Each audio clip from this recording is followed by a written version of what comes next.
Good afternoon, everyone. It's Jones again, back at it with you guys. Back to another day of streaming, another day of practice, another day of getting better. Let me just adjust this audio real quick, and then we're gonna get started.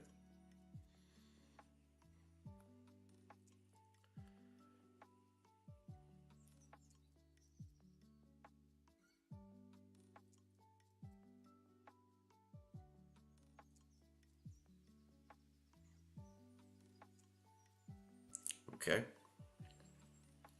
All right. Let's go ahead, get into our first game of the day.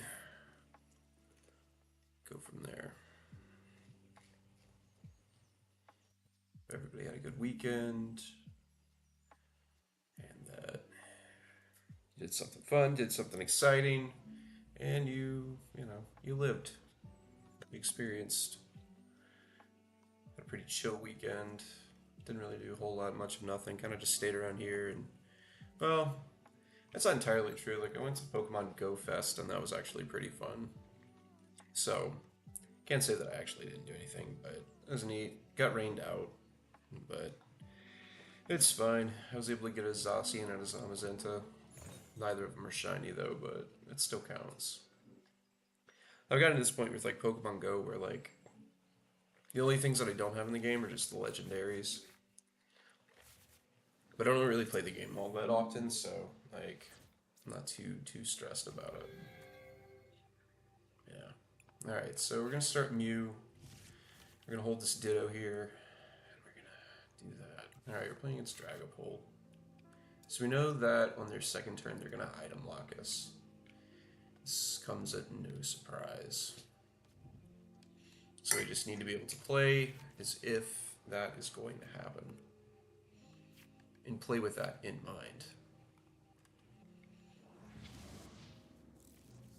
Alright, so they're going to start a Fez.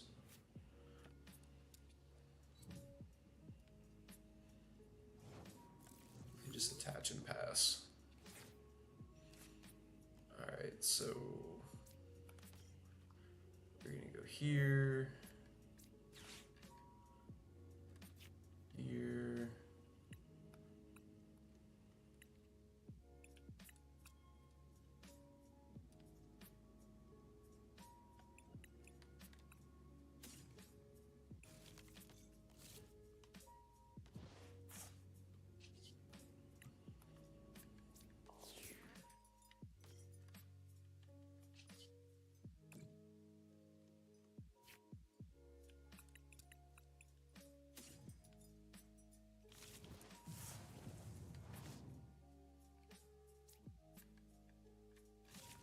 Having this many energy in hand is just rough to start with.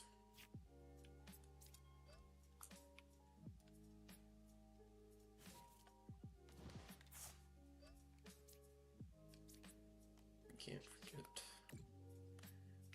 the Rotoms. With these, I'm just going to do this.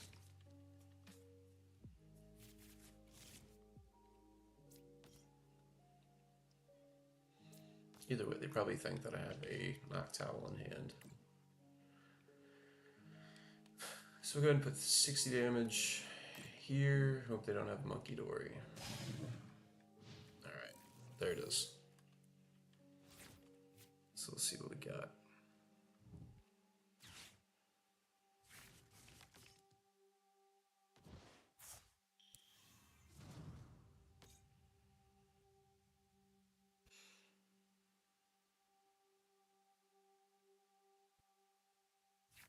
Alright, there's the Dracloak. Gonna hit us with that. Attach it to Psychic Energy there. So they kind of spreading their stuff out, make sure that things aren't getting too crazy. Alright, there's an Iono. That's kind of what we wanted. The attach to the Dreepy makes it sure that we don't have anything, but this is also kind of a weird hand as well. We'll be able to put the Teal Mask down. But we don't have any energy in the discard pile, so we can't use Sada. Our only out here is to put the teal mask down and play Judge, and then shrink their hand down some more.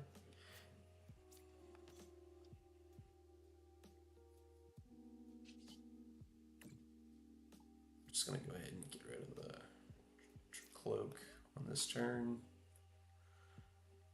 Let's see what teal mask brings us. All right, now this gets interesting.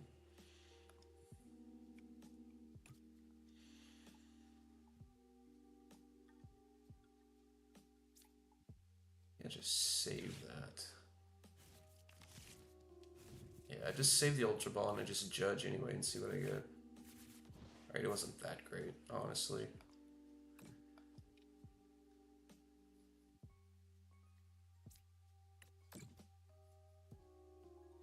Still see, they'll still see energy with him. Maybe I should have done that and grabbed the. Maybe I should have grabbed the Knock Towel and got Jamming Tower down.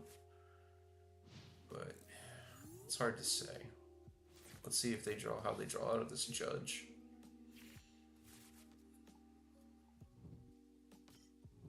Alright, so they actually drew pretty well. Okay. So that changes up some things for us. I mean, not too much, though.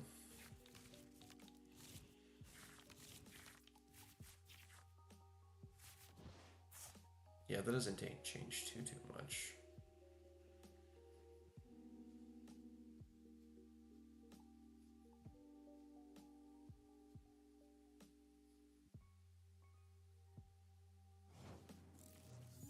There we go.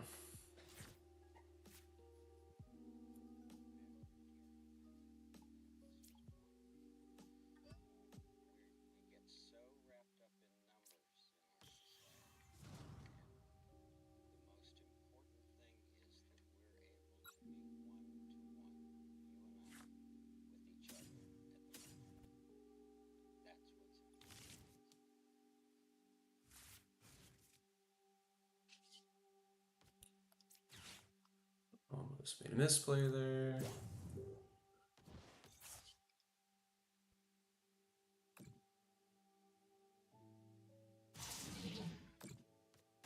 I'm kind of like where I'm at right now. Like, I'm okay with like them just putting the Shaman down. Because that just kind of makes it in a way, it just makes it a little bit harder for them to manage their bench space. I think what we see here, there's a Latias. Okay, so this one plays Neon Upper. It's also going to play Maractus, which is going to be really interesting to see. So we're going to kind of see what happens with that. Yeah. Oh, hey, Liam. How are you, man? Thanks for joining in this afternoon. So they can play a Jamming Tower. All that does is shut off my tools. Buy Boss's Order. It was nice seeing you. Okay, so this is actually a really rough hand here.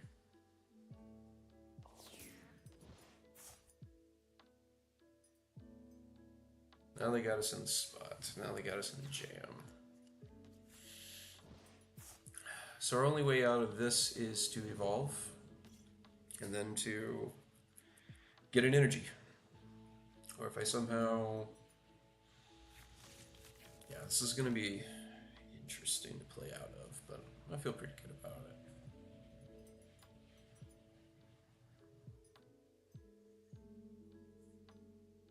Opponent's choosing a new active. Okay. Fine by me.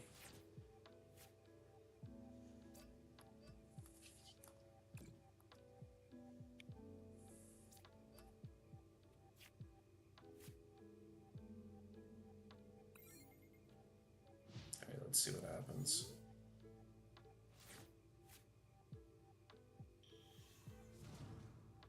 There's the other cloak. And the thing about this version of Dragapult is it's not a very fast version. It just kind of like banks on like your opponent trying to stall out and not do anything. There's this Neon Upper energy, which counts as 2 energy of any color. We know what we're playing against now. And really, if we can get past this like really unfortunate like hand, like we've got a clear path to victory here and even here. So there's the next turn. There's that. Now we gotta get ready for what's gonna hit us.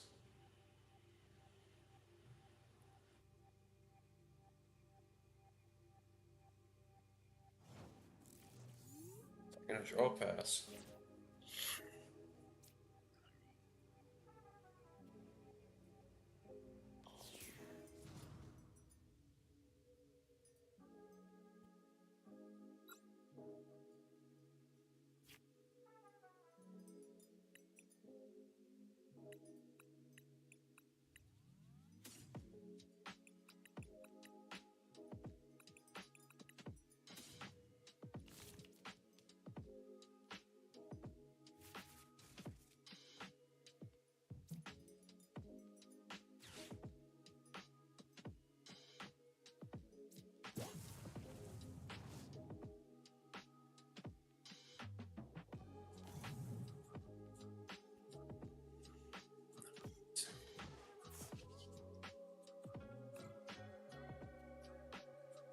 Fair amount of draw power.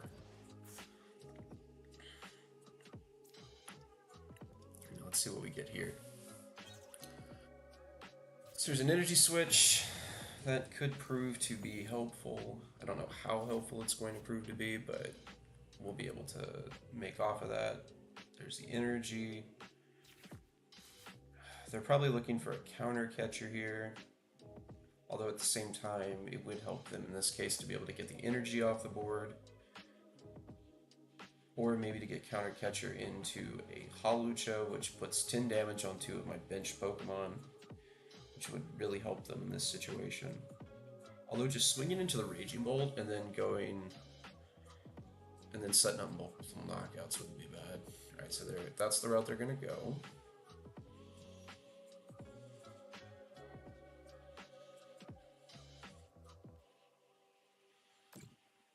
Interesting take there.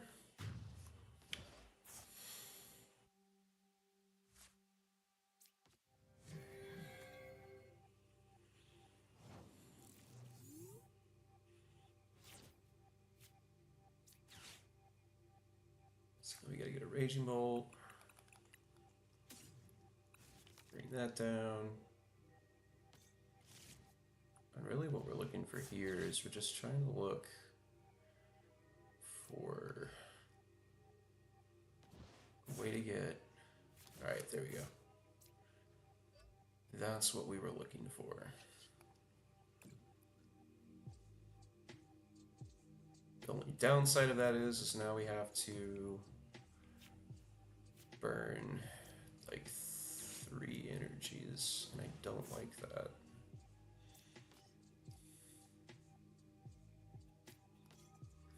Got this guy just in case. But I don't want to burn. I hate that I have to burn all of my energies off of my Raging Bolt in the Ogre Pond. But we gotta do that. And at this point, their only out would be a Blood Moon or a Saluna, which would do exactly enough damage to knock out the Raging Bolt.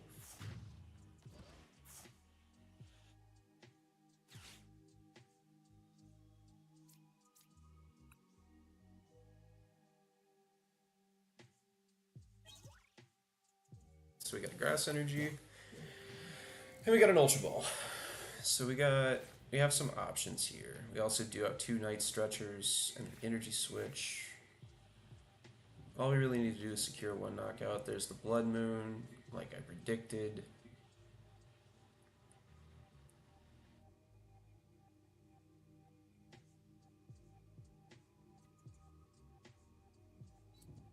Tell you with our own Blood Moon, they're gonna need 2. Okay, so there's that. Ball. One toss Badoo and 1 random card that my... Alright, they toss Maractus. They failed the search.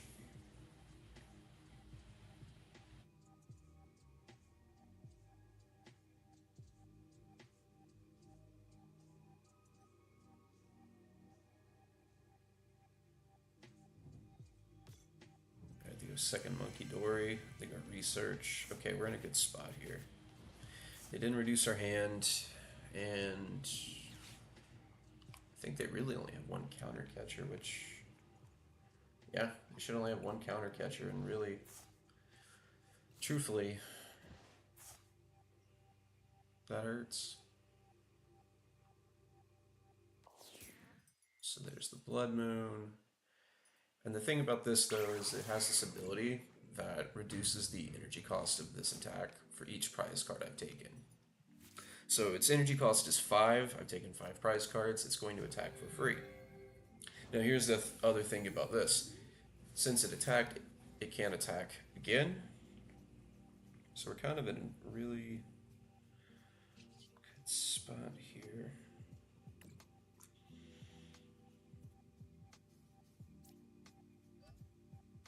Gonna go Teal Mask.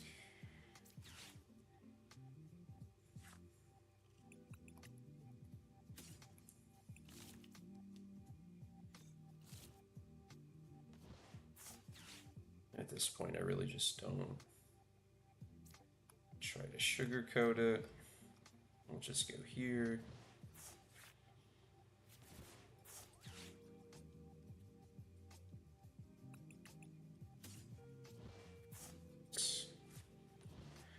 And then we'll just attach it to our Slitherwing. Then we get this guy. So it only does 240, but it knocks it out in between turns with burn. And there's our prize. All right, there we go. First game of the day, 1 out right off the bat. So we didn't have the most ideal start, and the Shaman definitely hurt us, but we were able to play through it and able to make the most of these situations. So there is that. All right, so started off 1-0. Couldn't ever find, couldn't find anything that was a layover that I could put on here for like win-loss record, but I guess just for purposes, we could just go 1-0. So we'll do that. Now we're going to go into game number 2. And the whole point of this is that we're playing in a ranked ladder, and then there's multiple rankings. There's like Nest Ball, there's Quick Ball, Pokeball, Great Ball, Ultra Ball, and Master Ball, or Arceus as they call it. We are trying to get to the Arceus rank, which is the highest, and then be able to try to stay there and like win as many matches and many games as possible there. The weird thing about it though is that Pokemon doesn't have like a leaderboard system to where like once you reach like the highest level you can go. There's like no way to be like, oh hey, who is doing the best or who has the highest ranking in this area. Like it just, you're kind of just on your own just to do your own personal best. Alright, so we're playing the mirror match here. We've actually had a really solid time against the mirror the last couple of days. So we're in a good spot.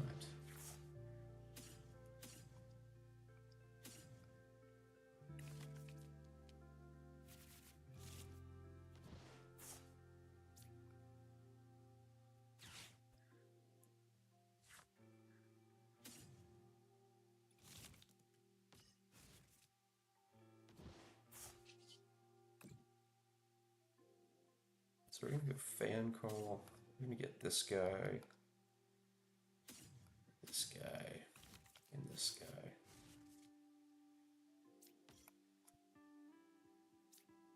Here.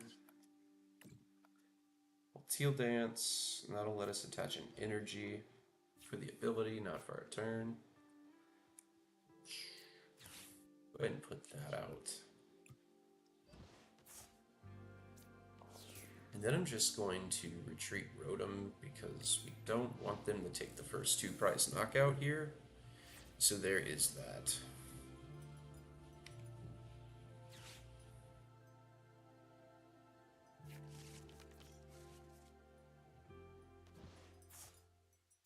Gonna go ahead and cut the music on that.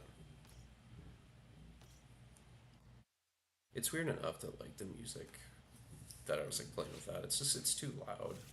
Like even with it turned down, like it's still way too loud. All right, so there's that.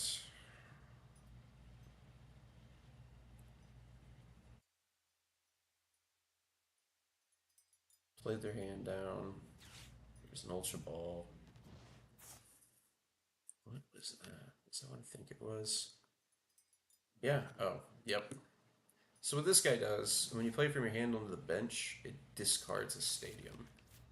And I mean, if you've been keeping up the last couple of days, we've been playing a lot of the Japanese national list where they just play all these cards down and they're just going to give us this nice buffet of two prizers to choose from, and then we're going to be able to just benefit off of that. But see, this right here is exactly why we didn't leave the Teal Mask Ogre Pawn in the active spot.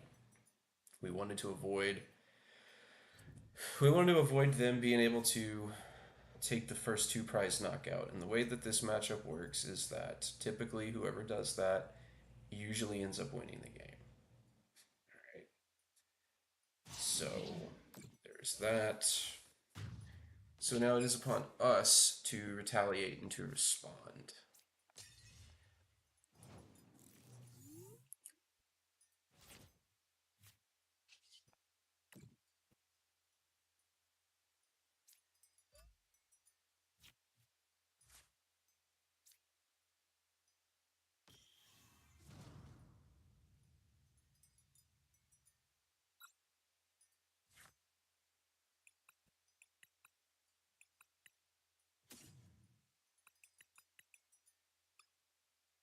Sure that we can do this play. All right, so we can't do that play.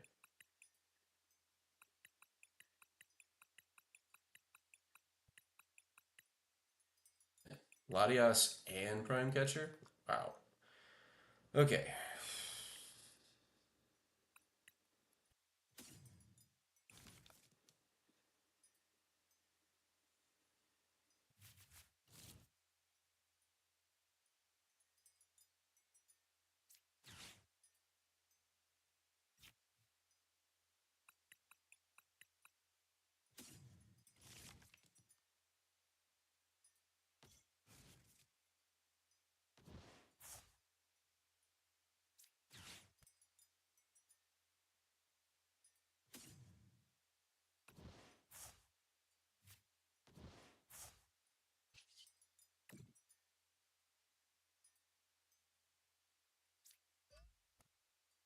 Let's see what we can do here.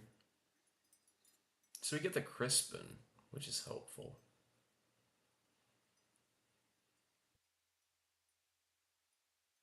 But I don't think it's going to be.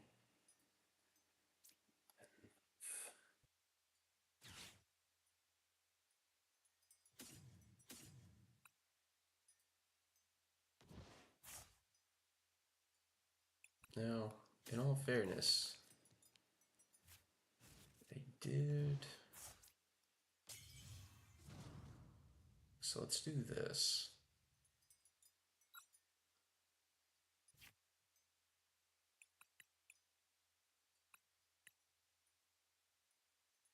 Do that.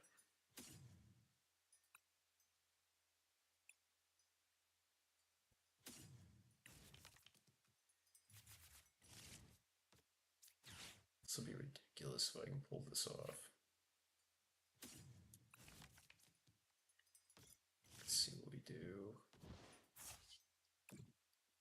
Having both the Prime Catcher and the Latias really does hurt us here. Oh man. That was quite insane. But at the same time, too,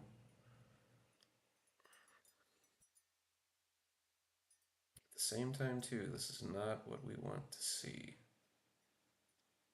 So I'm just going to scoop there because we were in too weird of a spot.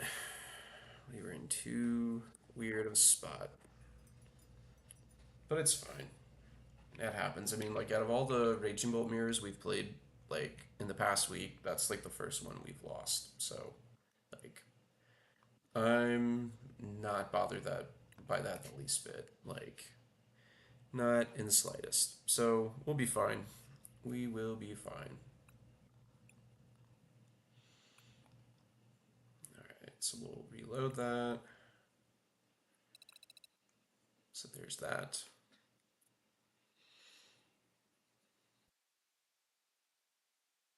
Let's see what we got going on here.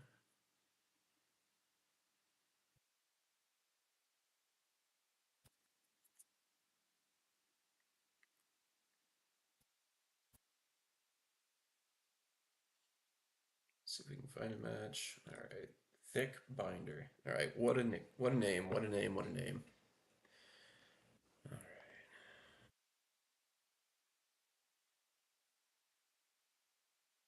they're playing with the Marnie stuff.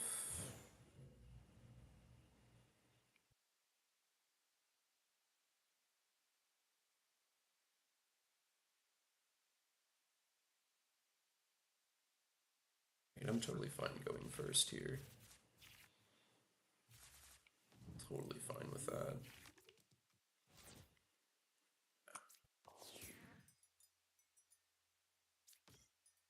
They could be playing with those sleeves.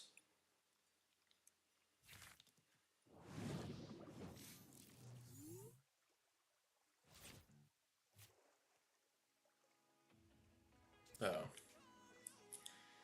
So they're either playing traditional Frostlass or they're playing Grimmsnarl. You gotta be careful.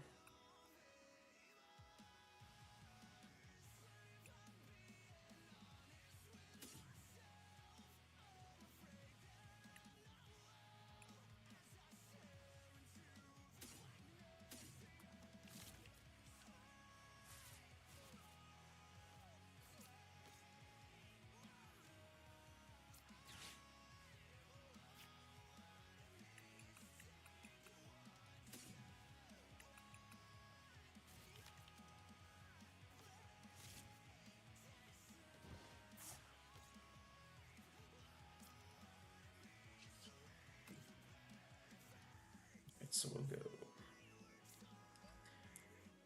to a teal dance.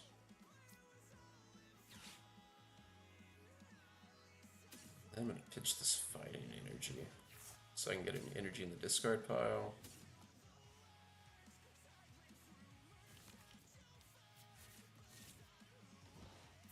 Oh, I could have just easily attached and retreated. I'll be alright.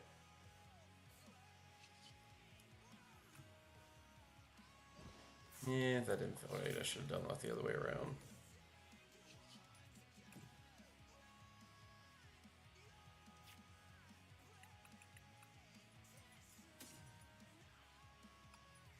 Make sure we got Prime Catcher this game. Alright, we're good. And then remember, we're not playing the stadium down until they play one down first. Because we want to be the ones, we want them to do it so we can make sure that we win the stadium war. Yeah. Alright, so they're playing in Arvin. This will definitely tell us what we're playing against. This will definitely show it.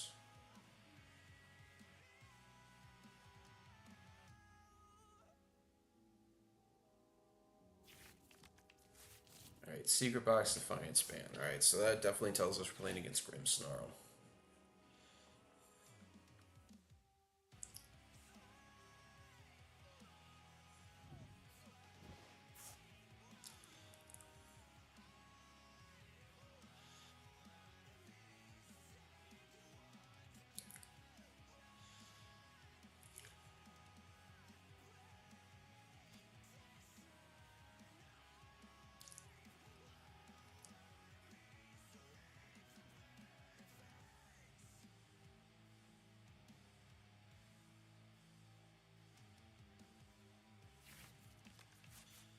Okay, yeah. So see, they're gonna play down the Spike Myth Gym. They're gonna get everything they need out for this, and then.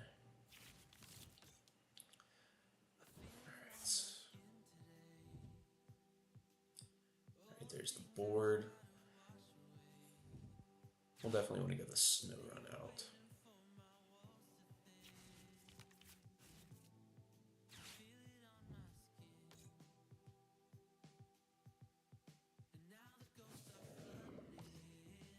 They also have that Defiance band still, so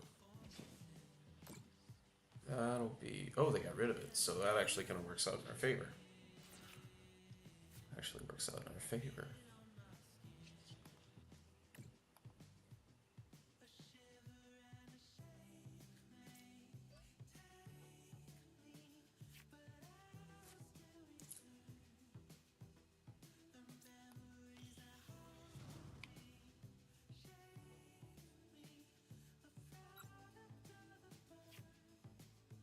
And I think, honestly, what I'm going to do here...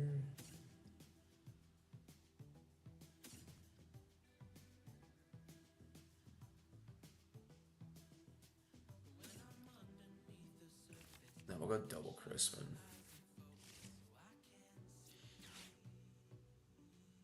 Just in the off chance if they try to stall, we can attack.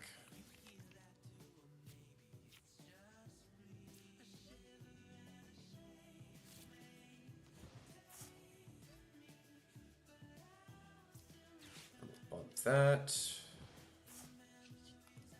So they don't have access to getting more Grims or Grimmsnarls on their Impidimps. We'll just take this guy out.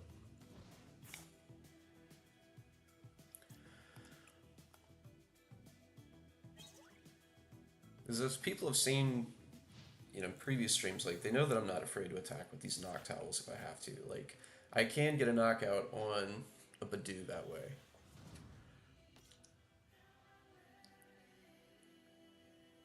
So I'm not afraid to attack that way. So there's an Arven.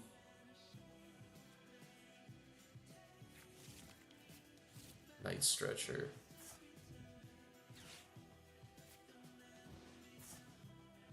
Dew down. Or not the Dew down, they're going to put the Snow Run down. And then I think just this again, we will...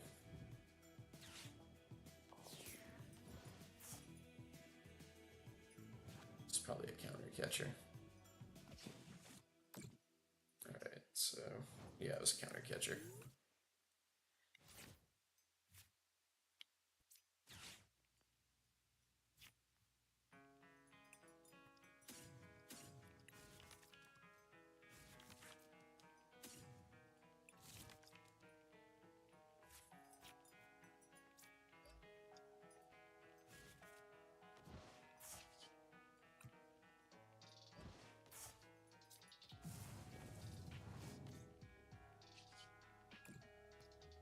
I'm gonna put this on there.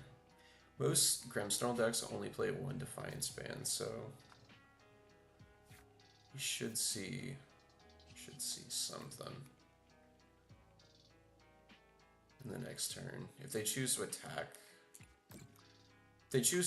with their big guy next turn, that'll break our item lock, which is kind of what we want. Because then we can just follow up with our Ogerpon, which is... Grimmsnarl has a grass weakness, so we'll be able to knock it out that way. So we're fine, we're cruising, we're good, we're good. We got answers. Right, it's not the best hand in the world, but, like, I can work with it.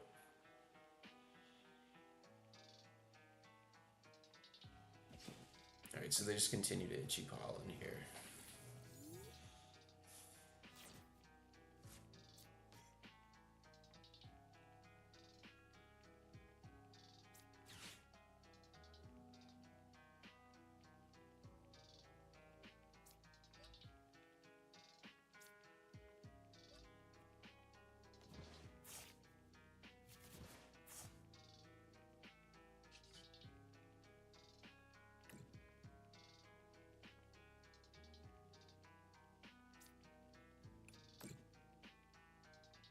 And as you see that I'm doing, like, anytime like I attack with this guy in my active spot, like, I'm not leaving any damage for them to be able to like move and manipulate around.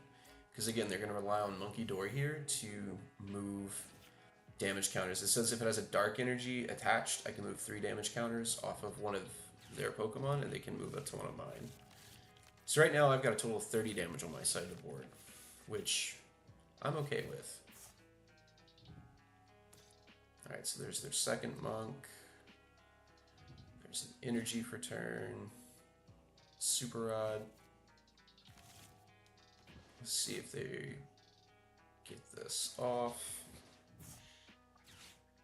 Alright, so now they shrunk down the bench.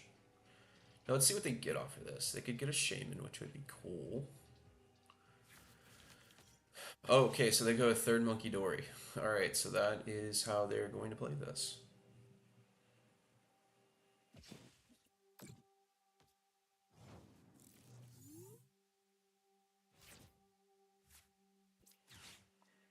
So honestly, what I'm going to do is, yeah, I'm going to give them 6 cards, but if I can get an energy off of this, I'm cruising. Let's see, there we go.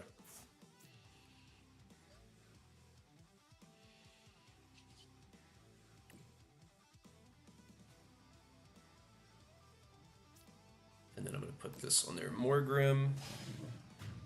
Knock it out.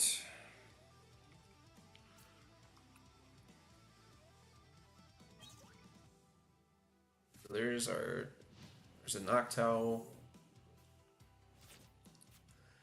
Really, as long as we can keep pressure on the bench, we should be fine.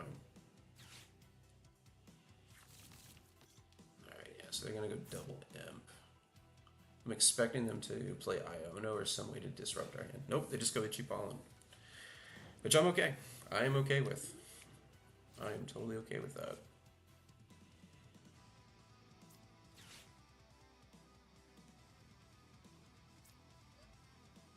I'm just gonna put that there. Just so I can see 3 cards. I don't need that.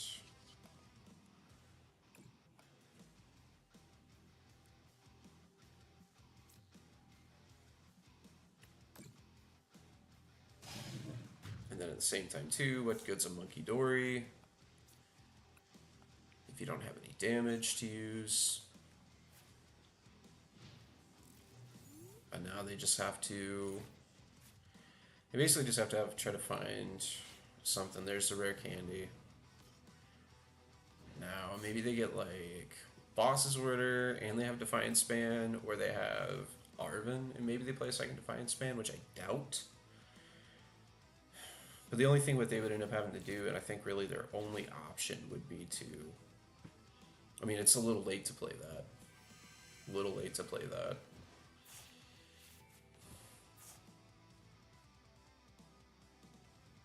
And it amazes me too that like my opponent like chose not to play the Shaman sooner. It's not like they had it prized. So, and that's like an important thing too of like knowing your matchups. Like you have to know the matchups and know like what you're doing. Like you knew that like my deck is going to want to snipe your setup. And after the second or third setup, like you could have foregone the Monkey Dories. Like that's what I would have done. I would have foregone the Monkey Dories, left it at 2, and then just get a Shaman down. Because even there with like 2 Monkey Dories, they're sitting fine. And they still would have had enough bench protection to like to be able to keep them from not being able to set up. Or it would have been able to allow me from prohibiting them to set up. So, I don't know on that. So we are now level 64 on the battle pass. We're going to collect these 3 things and see what we got.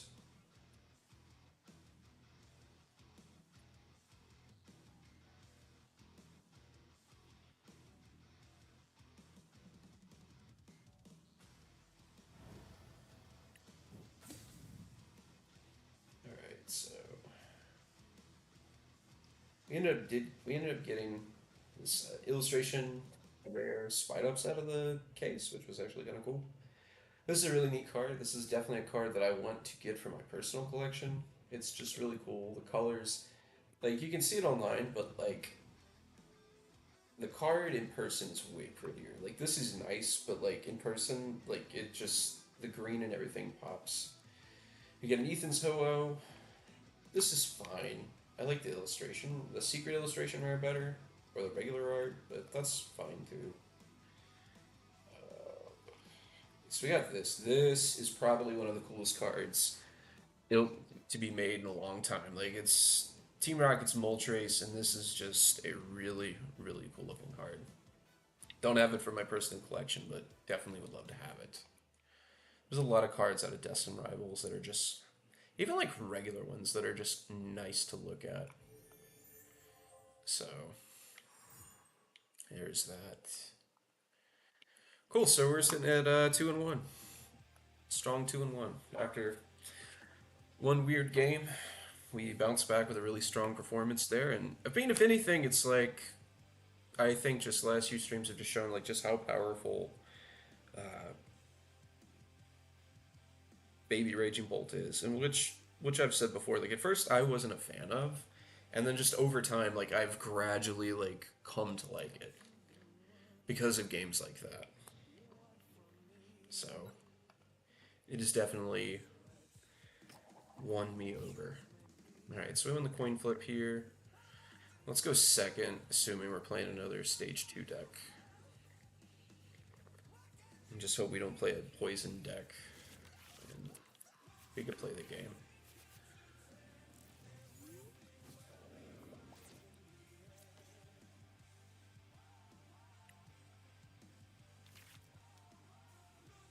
And since we're going second, I am going to put the Ogre Pawn up, just in case, because Fan Rotom is so crucial to our setup here, like, we don't want to lose it. Like, I'm okay with, like, Ogre Pawn taking some poison damage. Alright, we're probably playing, yeah, we're playing Ethan's Ho-Oh box. Which is fine, because that deck does like to be able to evolve, but if it can't really set up, then it's going to struggle.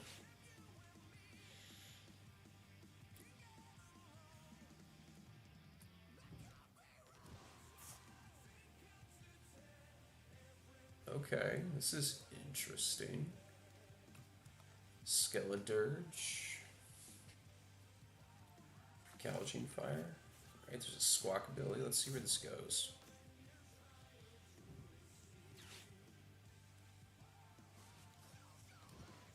Interesting. I don't know why they would play that if they're going to Squawk and Seize. Makes no sense to me.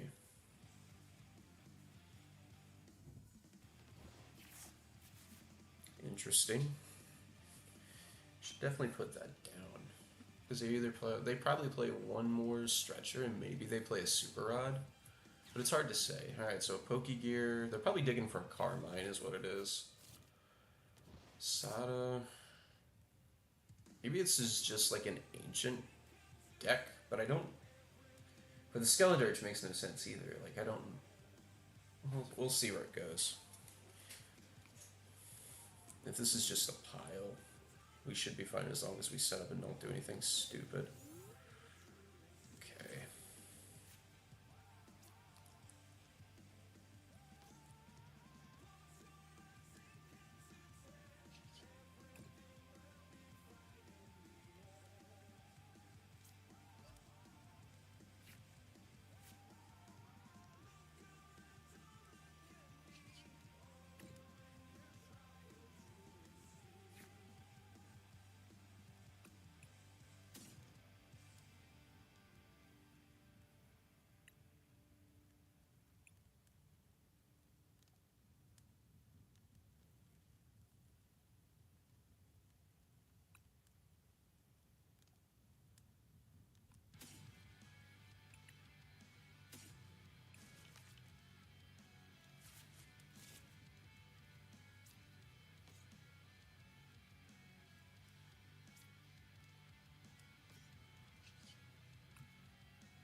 save that grass energy for next turn.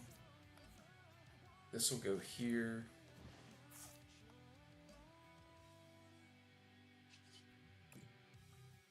And then I'll just tap Gouging Fire for 60.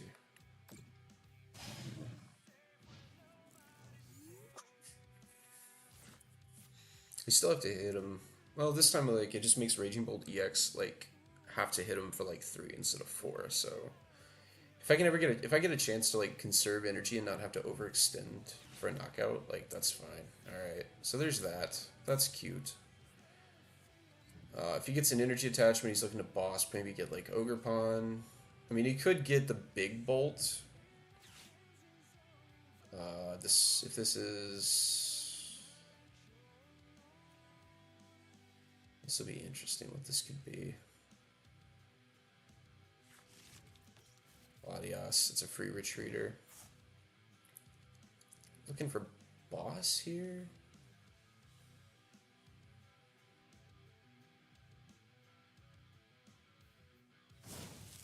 He just goes with that.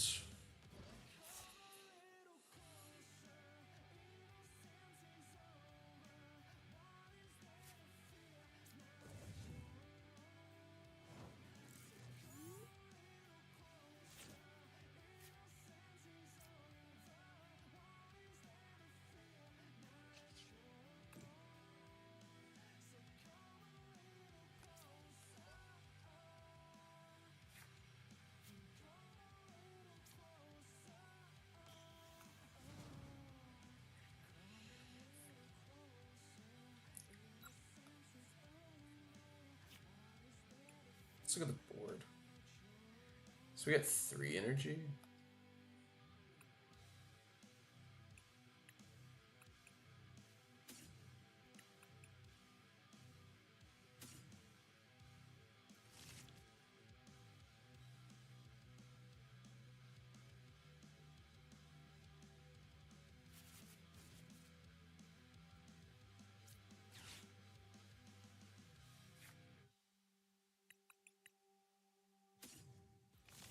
Grab another bolt.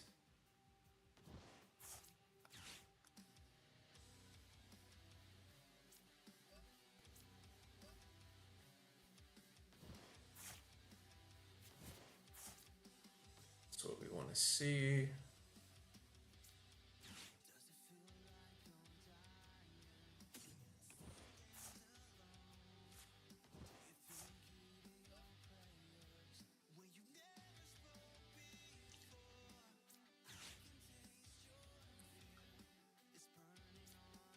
Just putting you there so we can bump a Noctowl if we have to. Belling Thunder. Now again, all we have to do is just bump 3 energy instead of 4 from the previous turn. And if this is a bunch of like just EX Pokemon, as long as we just take 2 straight each turn, we should be good. Again, we really don't know what our opponent's playing, just because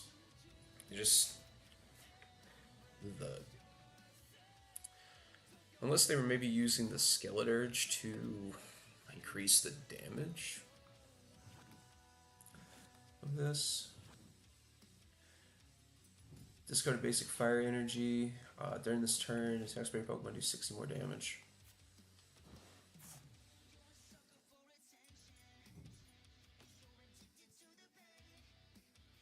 So that's going to be interesting. See how this plays out.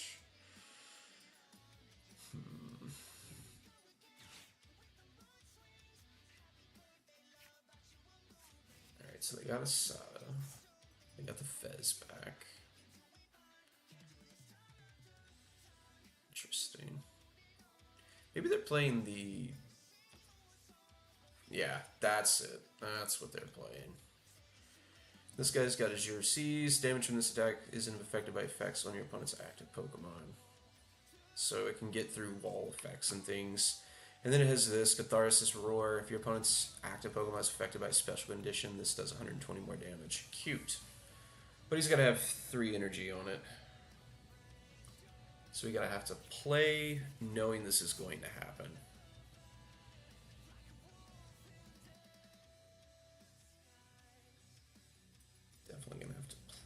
that in mind. There's a counter catcher. How did we know this was going to happen?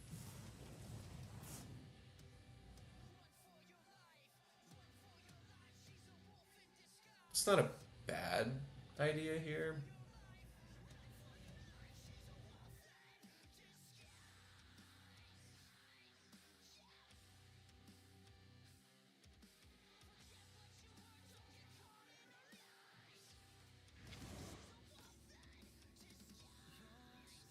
Interesting.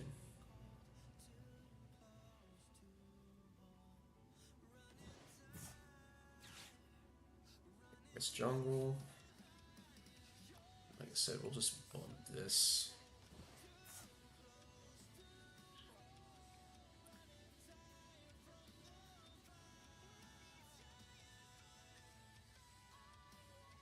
At this point, it just feels like they're stalling.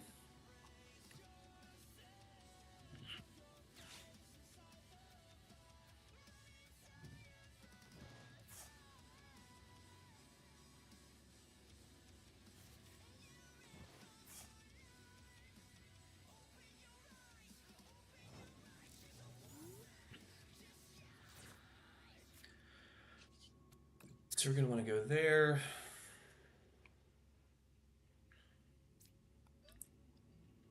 And there's no point in really boss stalling.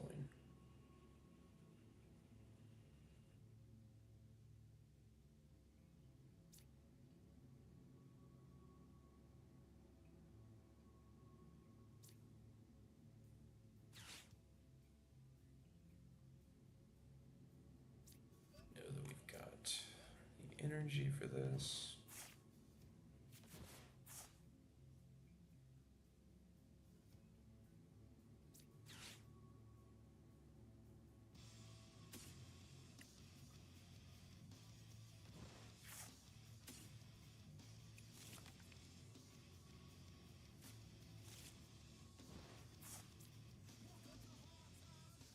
This and the get rid of this.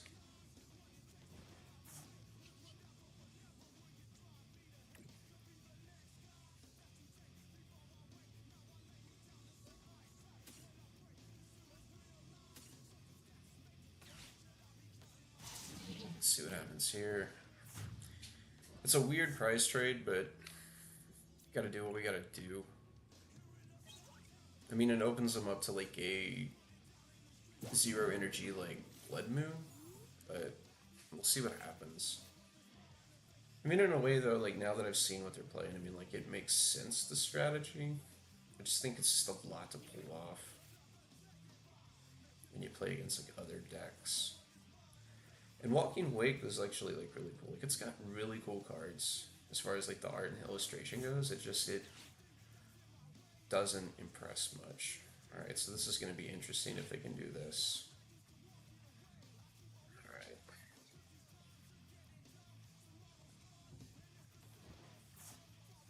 So they throw those away.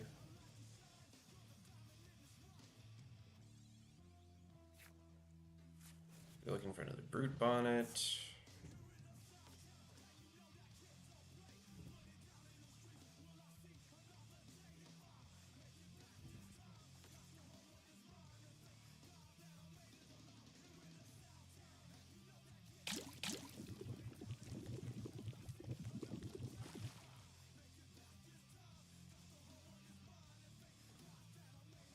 So they were able to get their strategy off. And sure enough, like I said, it opens them up to a Brute Bonnet play.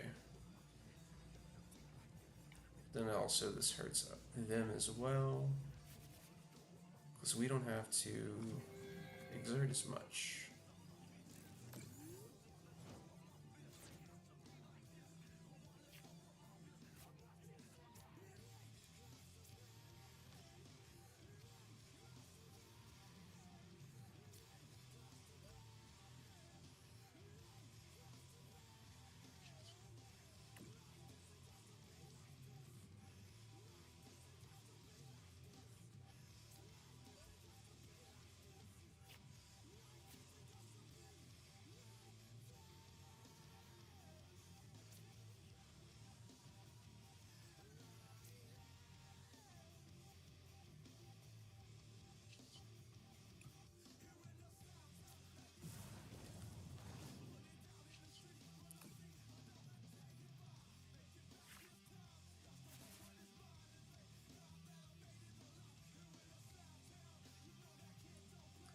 140.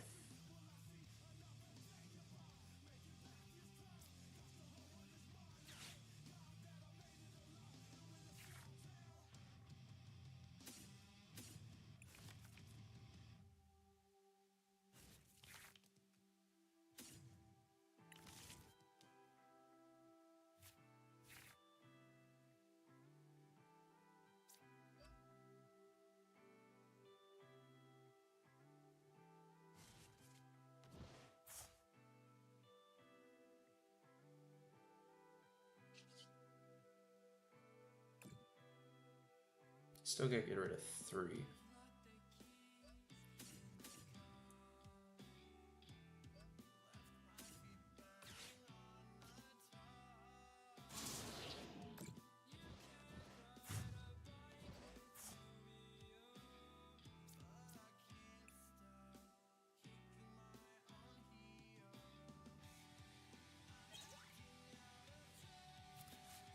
So we do have Mew and we do have Pheasantipity.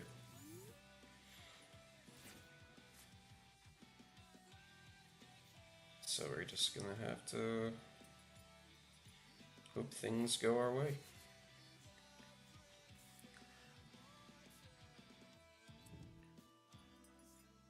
You know you could have attacked for free there, buddy.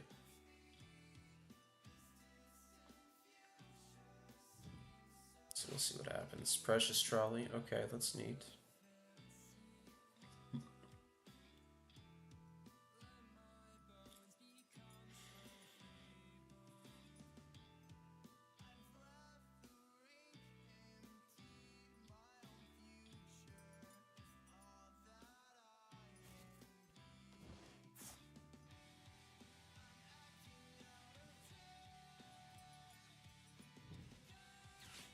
There's a boss.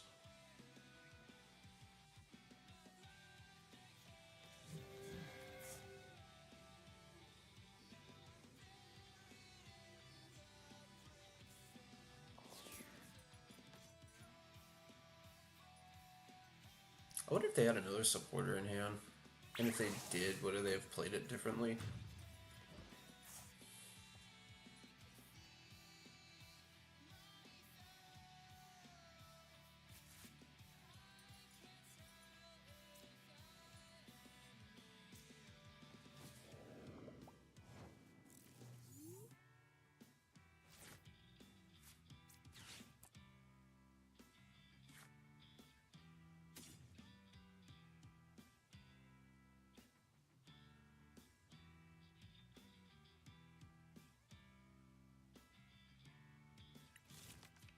Gotta be careful.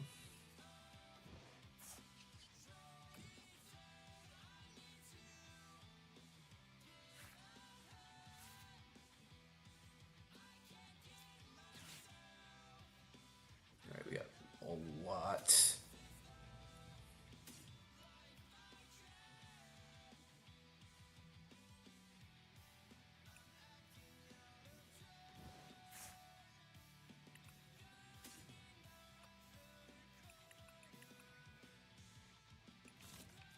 Alright, we're good.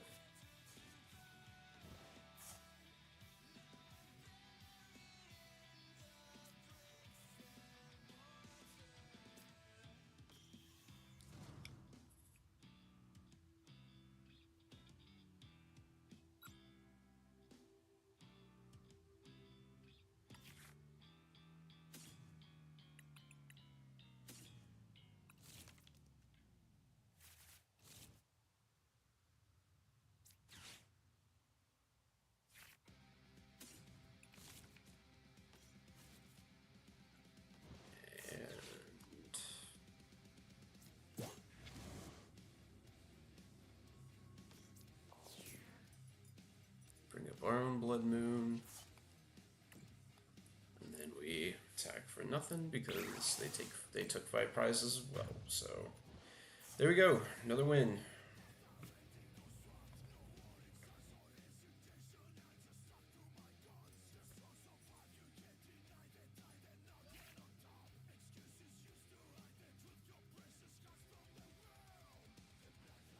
Yep.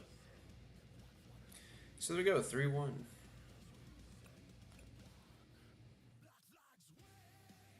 Appreciate everybody sticking with me and joining in this afternoon as we keep climbing the ladder. 3-1 on the day. We've only had one loss, which really wasn't anything on our part. It was just bad variance. So, sitting pretty good. Trying to get into Ultra Ball.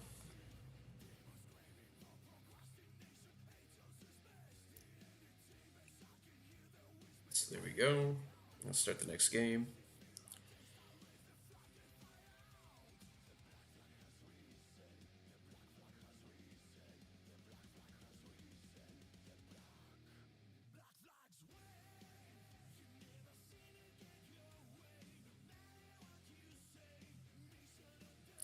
Alright, let's see what we got up against.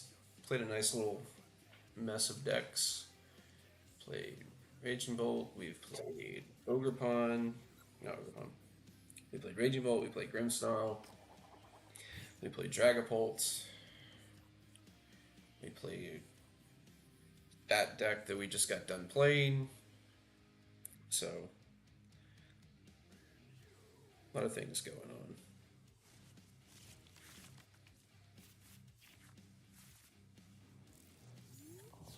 Start a fan rotom. Let's see what we got going on with this. Like, what do they play? Well, that could be anything. Could be Gardevoir, could be Dragapult, could be... like I said, it could be a whole mess of things.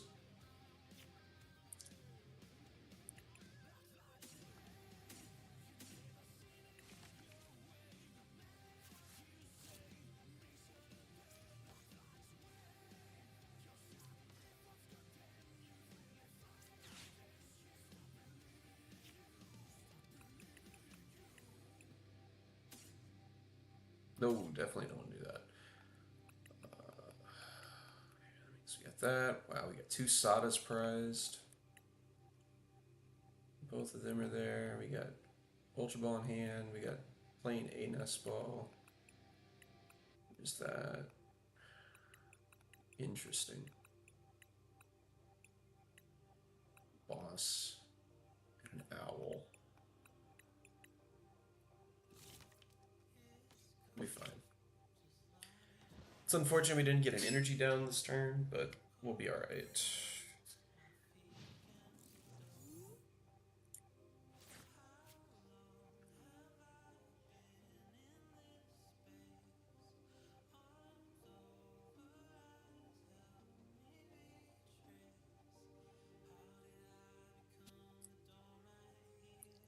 I mean, maybe we go... Maybe we go... Owl, and then we grab Crispin Nest Ball, and then the other one we would grab Vessel. Okay, we're playing against Gardevoir. Okay. So we're gonna have to... So not only are we gonna have to... Well, we're gonna have to play out of this hand. That's the first thing we're gonna have to do. Is we're gonna have to play out of it.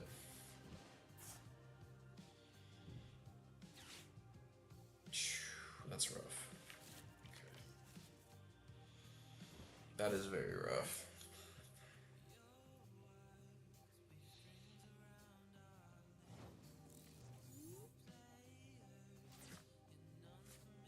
So now they go...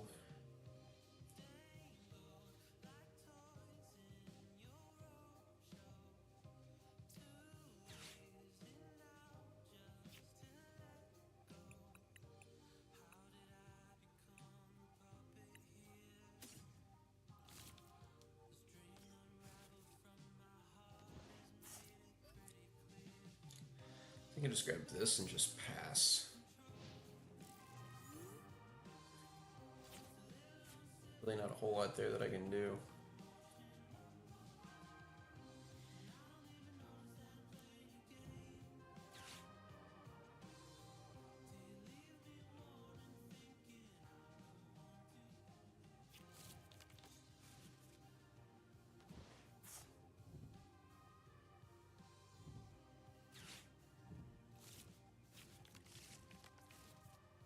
Alright, so not terribly out of the woods.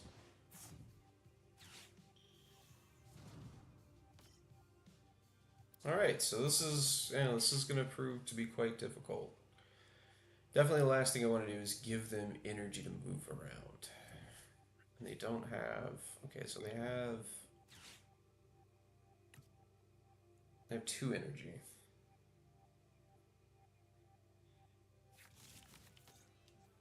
And they've got the lock. So now that's just forcing us to attack whatever's in the active position.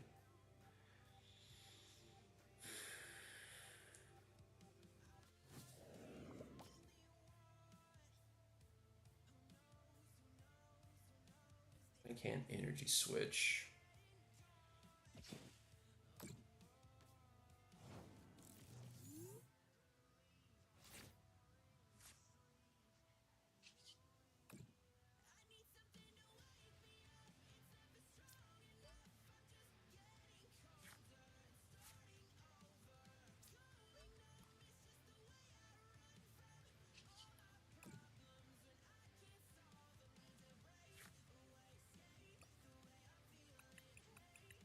Slitherwings prized.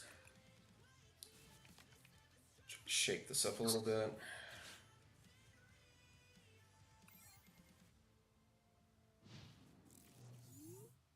See what happens. So they're only sitting on 3 cards, so it's not like they're drawing exceptionally well. But then they can do this, and then get more stuff. It wouldn't surprise me if that last card is a research.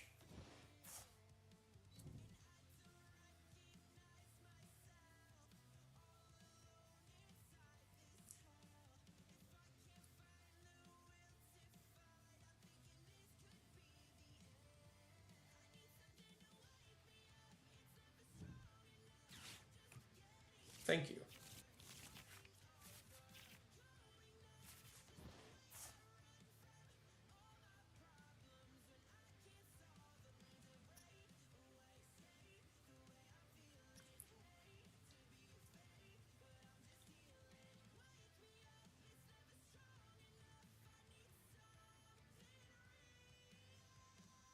So maybe we go Noctowl, and then we grab Professor Turbo. And that'll let us get Rotom out of the active spot.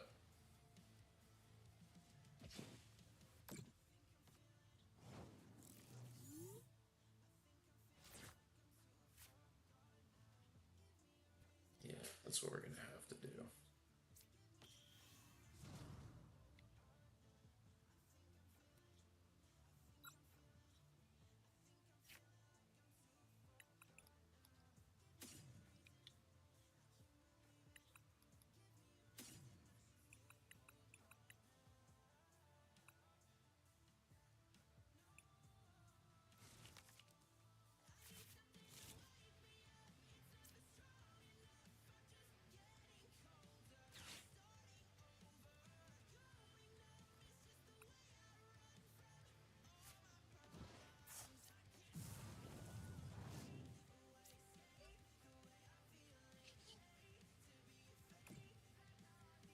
So there we go. Dragon Headbutt. We'll get rid of the Dew. So now they're going to start doing stuff with Gardevoir and... Yep. So now here comes the real test.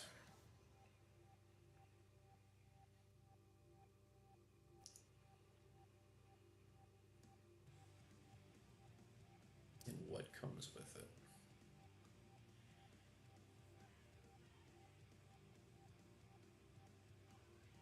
For us to get this knockout, we're going to have 5 energies, which is going to be insane.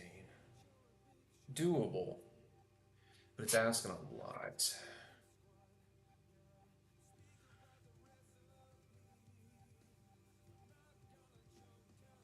And we're going to have to bring up Ogerpon first before we bring up the Hoot Hoot.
Interesting to see what they do.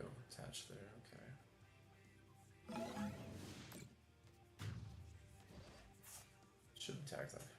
Ow.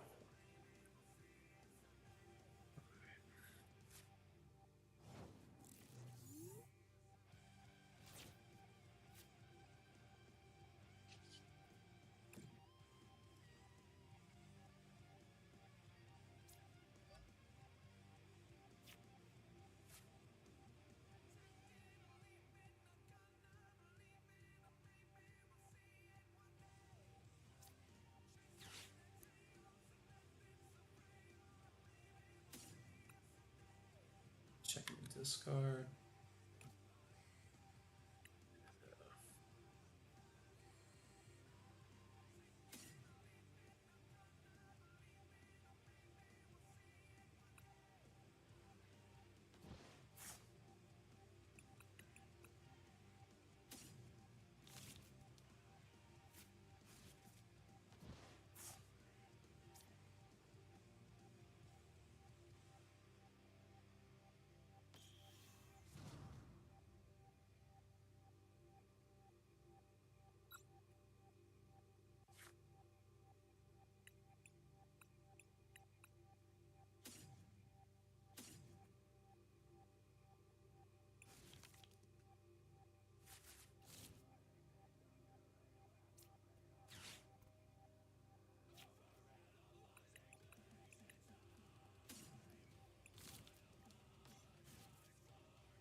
Hmm.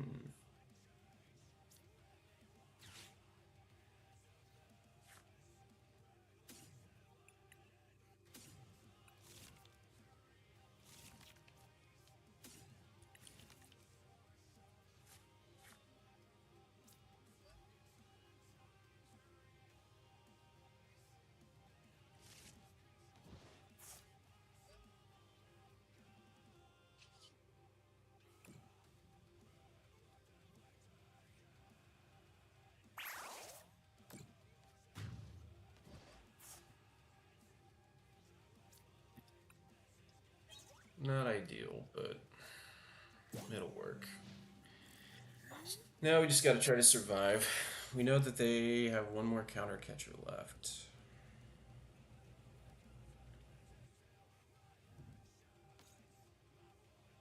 Be interesting to see if they get an out to Clefairy, because if they have an out to Clefairy, this gets rough.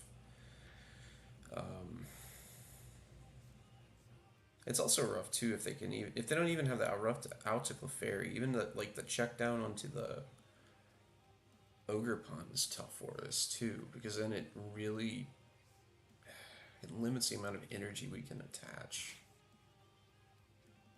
And they haven't put anything on the board that we could like use to like just check down and kill, like a Thippity or something like that. So it's going to be interesting to see how this plays. And I don't have access to my Pheasantipity either. Like, having to kill that Screamtail like that was rough. So it looks like maybe they're going to go that way. Or they're just going to bring back Screamtail.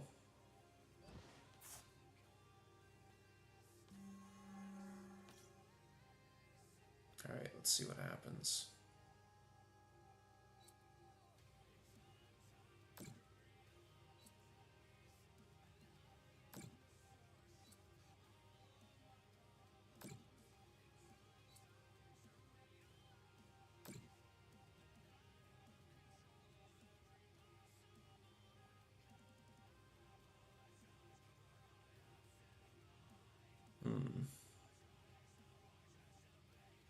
I mean, they can kill the non-EX Raging Bolt on the bench. But at the same time, too, if they do that, then they're leaving a Noctowl with like 2 energy on the board.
And then now everything gets stuck on the Scream Tail.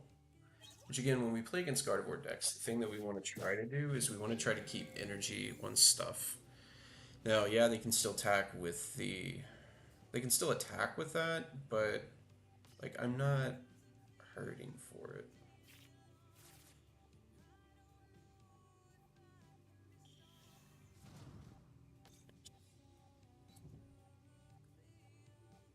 I mind bend, and that'd be really funny.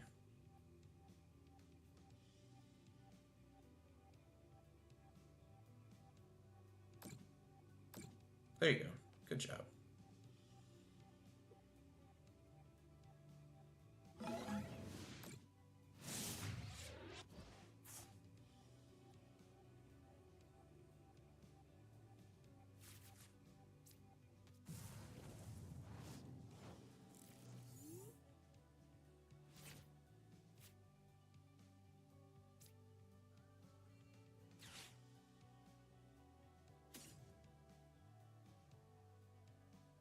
Hmm. I think we can afford to get rid of a boss here.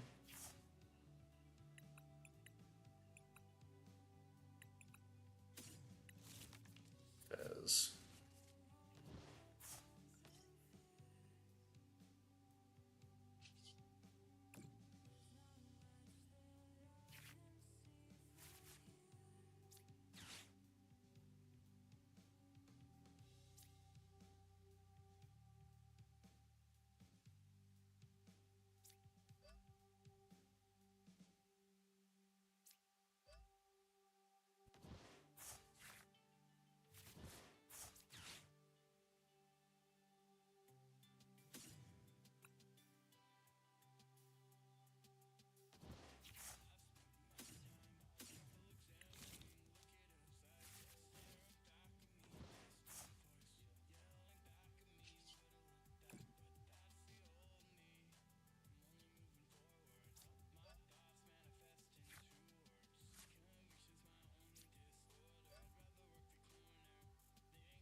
yeah, we don't want to do that.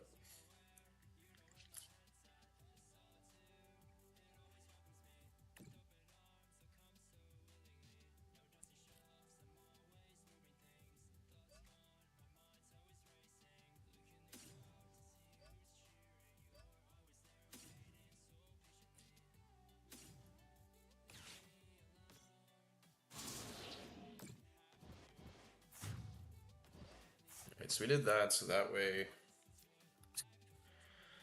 we can still attack if they knock out this active Raging Bolt.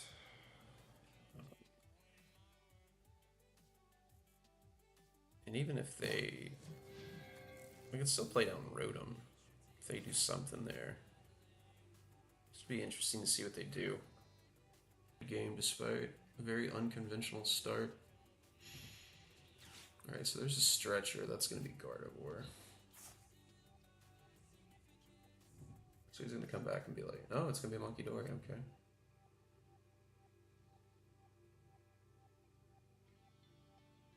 I guess what they're going to do is say, beat me. Just put up a Gardevoir and just say, beat me. But then, do they even have the energy for it? 1, 2... Yeah, if they retreated, they would have it. We want to avoid an Iono. We want to avoid an Iono, and we want to... Well, we want to avoid that as well.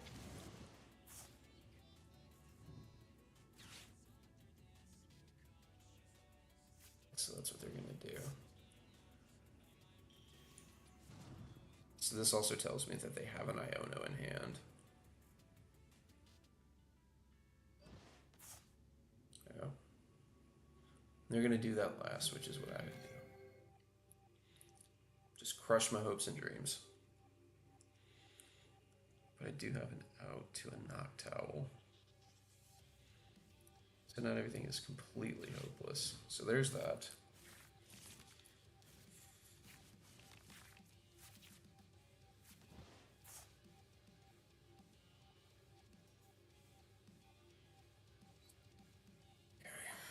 Let's see what happens.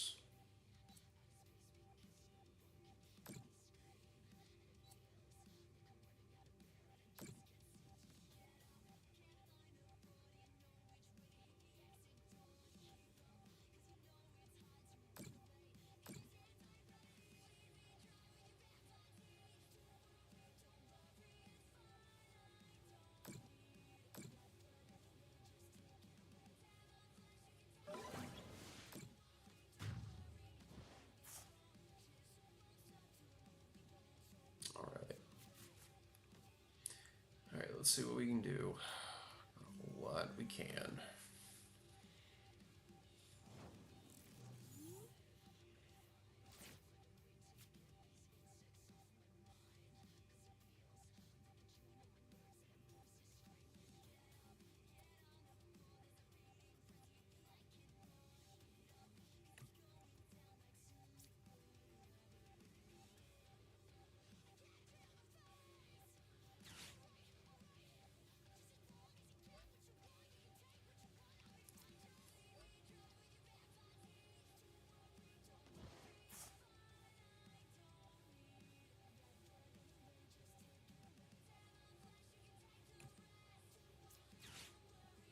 So this is gonna be weird.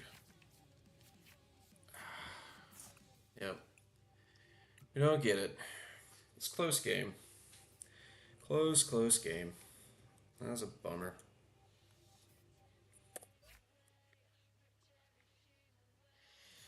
That was a bummer. This is a tough match for Raging Bolt. Which is little things have to go your way, but it's fine. It's totally fine.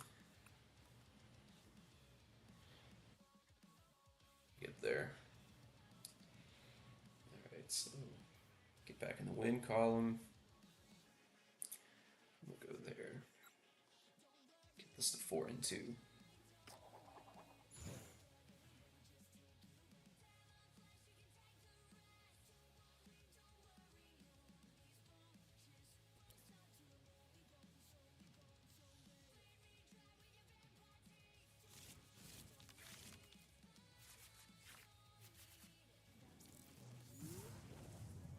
Alright, I don't hate this start, but I don't like it either.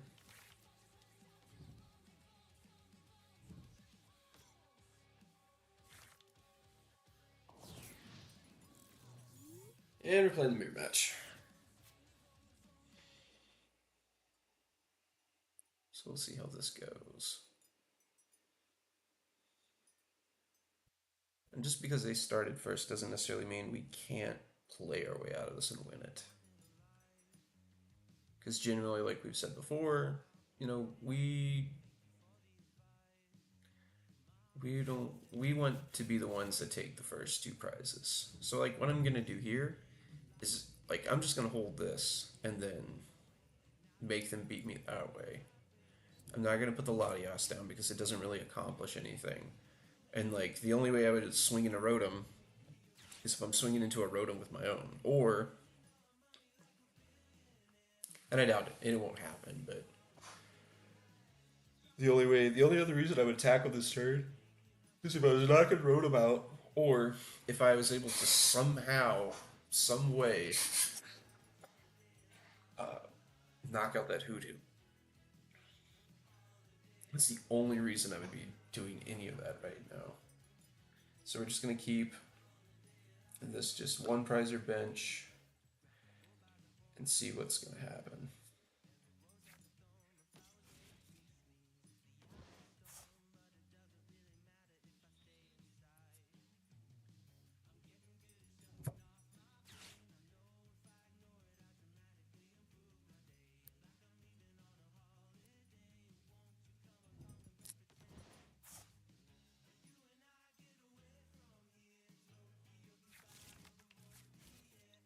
So Latias.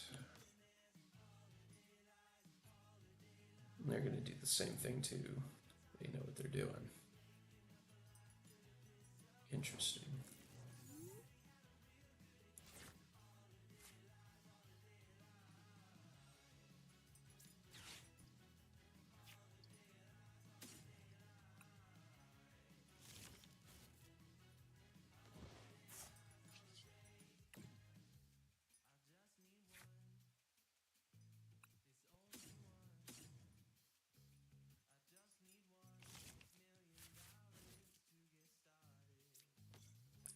And we can do. We're just gonna set this up and just pray at this point.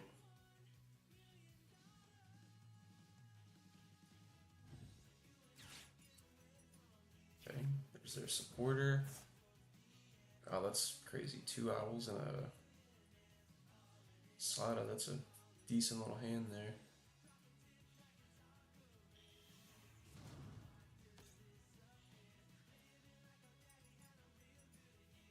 So I guess he goes Energy Switch and Earthen Vessel?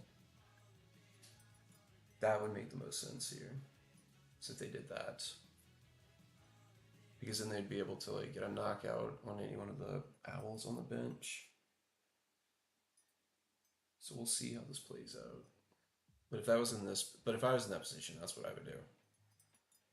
Is I would definitely try to just start picking off the owls, because like if my opponent has a Raging Bolt in the active with no energy, like it doesn't pose a threat. But on our side, all it really would take is just one knockout on either that Teal Mask or that Latias, and then things would get interesting. So they play down their Area 0 Underpath, which is fine. We can benefit from that as well. So that means we gotta keep our bench space open for a Teal Mask. Goodness. There's Niono. They're smart to get rid of that. But it also plays out for us too, because then we can punish them later.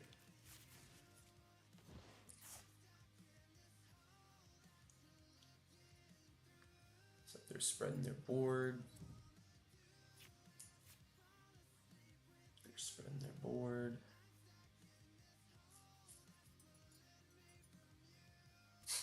So where's their energy gonna go? Is there a possibility that maybe they have all of their fighting energy prized? Because if that's the case, then like, you know, that's actually pretty good. That's pretty good in my case. Like,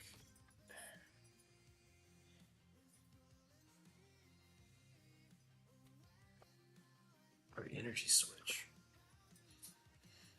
Like that actually would be ideal for us. They're just gonna check down and kill an owl.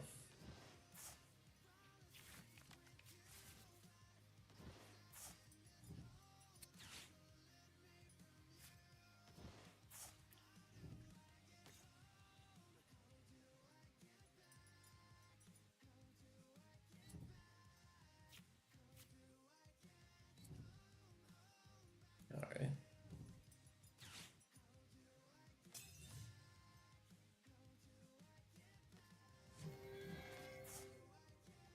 Makes sense.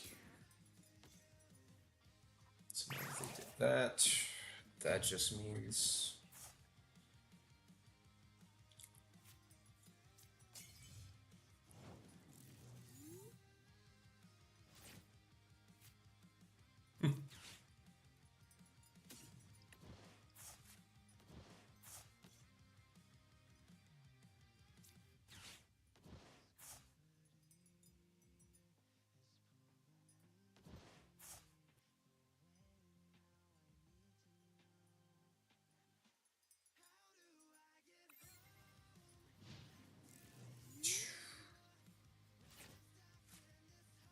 this is gonna be rough.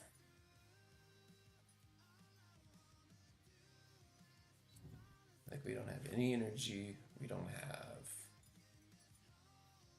anything going for us today. We had such a strong start. Now it's like, gross.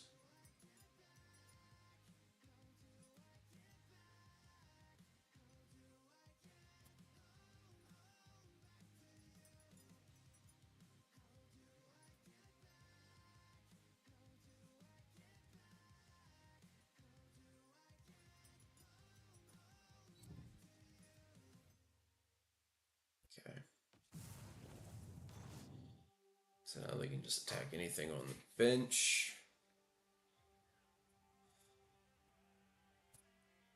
None of my guys are safe.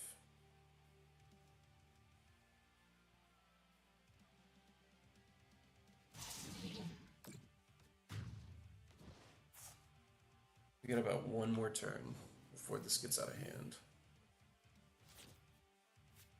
Okay.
Electric and a fighting prized. That's gonna be tough.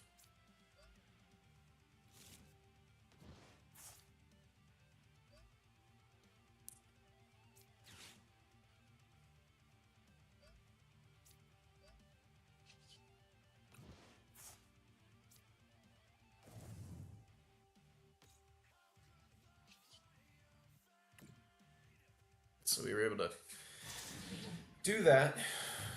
They don't have any more Hoot Hoots, neither do we.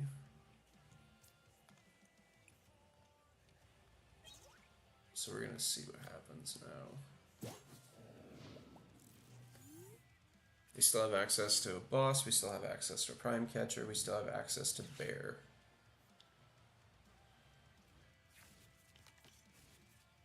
So there's a Hoot. For my opponent, I'm probably taking out this Raging Bolt.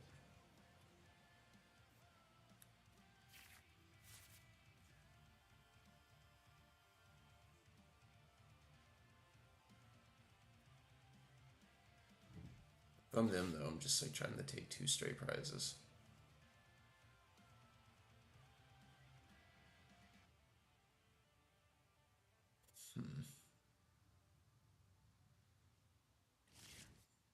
Okay, so no Raging Bolt, so I guess the Raging Bolt must be prized. Alright. I'm okay with that. So now they got 2 teal masks with 2 grass energies. They've already did flip the script.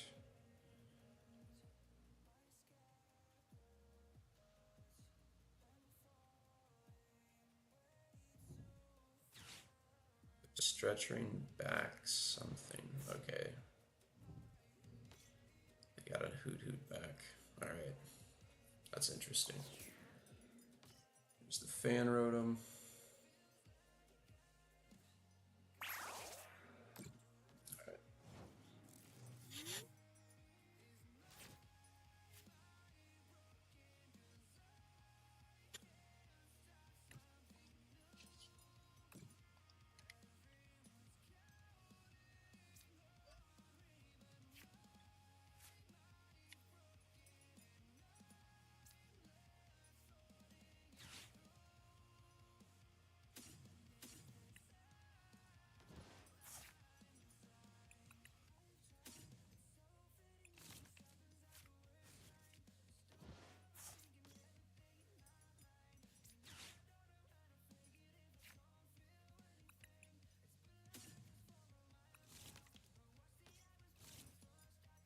Just try to see one more card here.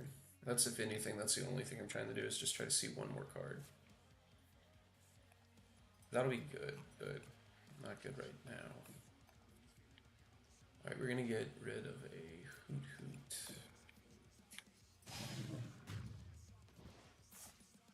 And that should kind of stop the bleeding. Yes. It's like almost in situations like this, it's like I kind of hate that like I have Latias active.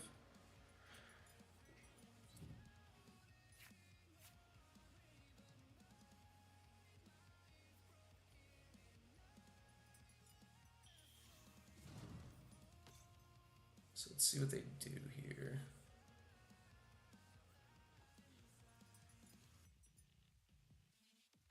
So we're still like, we're tied, but I still don't feel like we have the momentum in our favor. So I'm like, so in a way it's kind of like we've done our best to claw back here. However, the situation is not favorable. Because again, we don't have any energy in the discard pile. We don't have another use to get the third Hoot Hoot out of our discard pile to get it back down. They just got energy retrieval and a boss.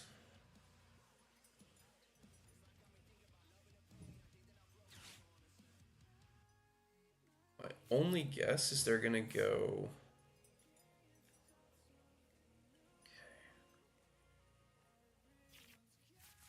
Guess they're gonna try to draw into a boss or something.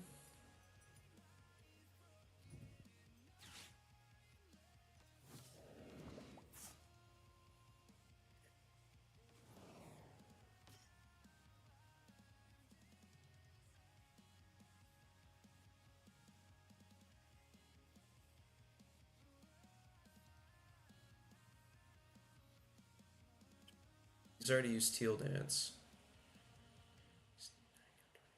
I guess they're trying to bank on being able to like knock it out. 60, 90, 120, 150. One energy short. Alright. Let's see what we can get now.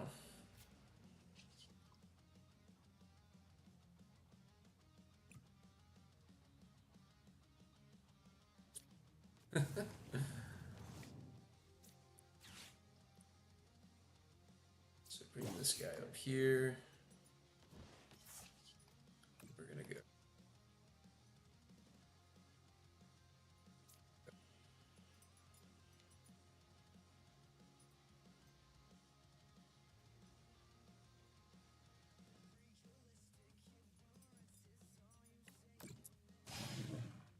Let's put 90 on a Fez.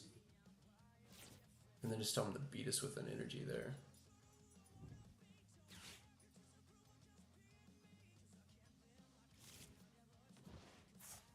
Fail the Crispin.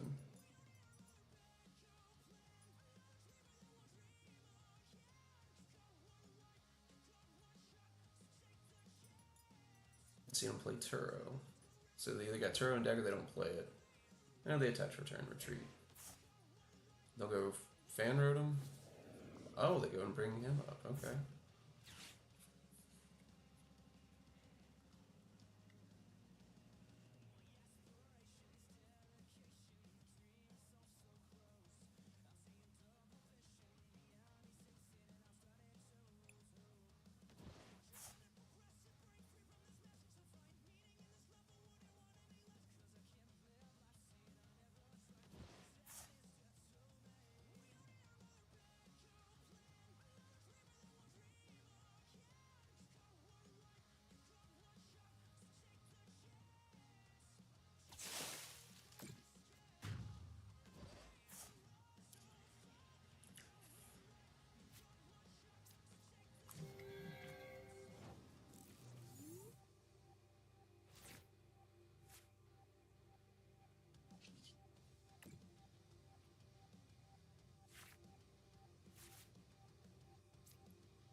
So this actually kind of worked out for us.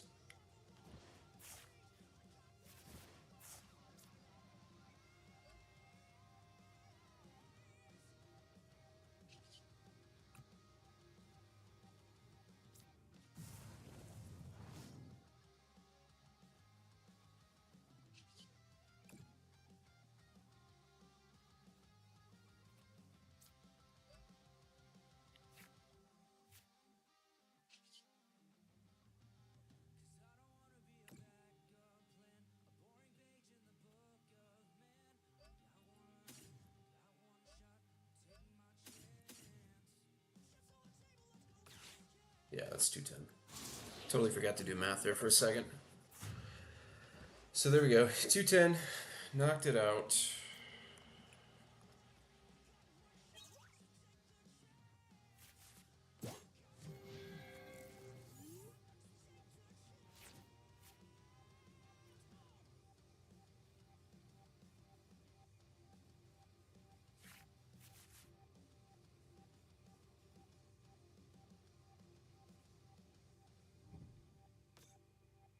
Alright, so they were able to get one off the prizes after all.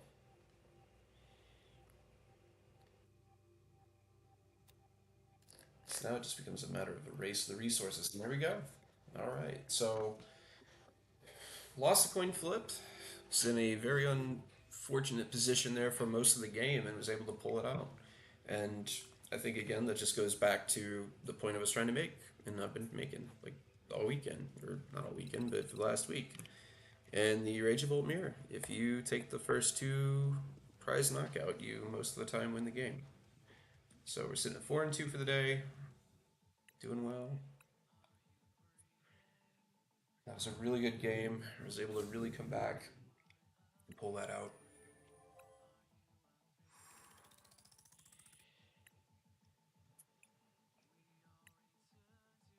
So close to Ultra Ball. So close. Been like hovering between that and Corvid Knights.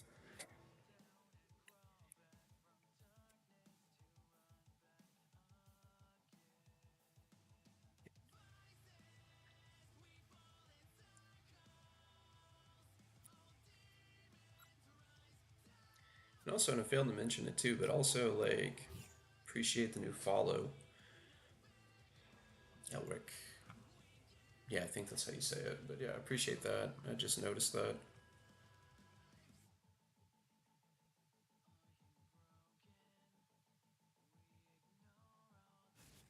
So we're at 22. 22 out of 30 followers, yeah.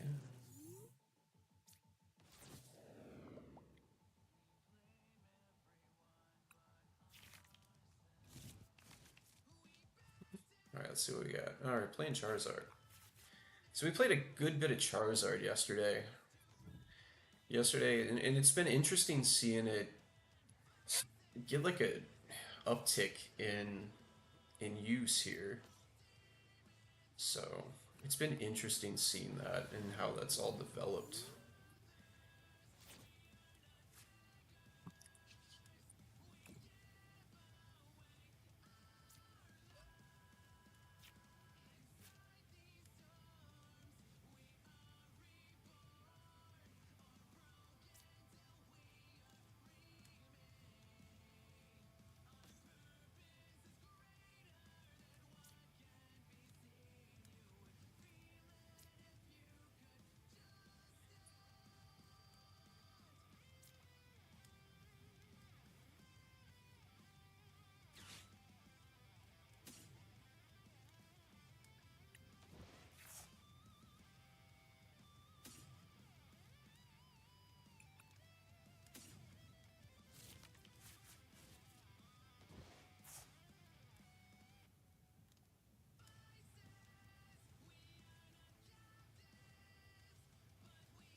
Uh-oh.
Alright, so the next turn we go Crispin. We just start sniping everything. That's assuming they don't play Shaman. So we've played a few of these over the last couple of days that don't play Shaman at all. And then the one that actually did play Shaman, I think we ended up losing against that one. But again, it speaks to the power of being able to snipe and throttle the setup of these decks. And even though it's unfortunate, they get to go second, they get to play their supporters, but being able to use that Knock Towel a turn earlier does really help a lot. So we'll see what they get off of this Buddy Pop, and I imagine it's probably another Charmander and a Pidgey. I was right.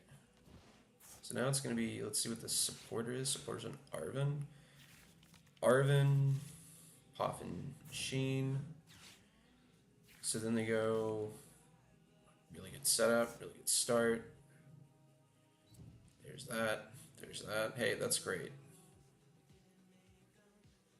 And they'll evolve one of the Charmanders, and then they'll evolve. Yep, there's Charmeleon. Alright, we want the Pidgeotto. That's what we want. We want the Pidgeotto.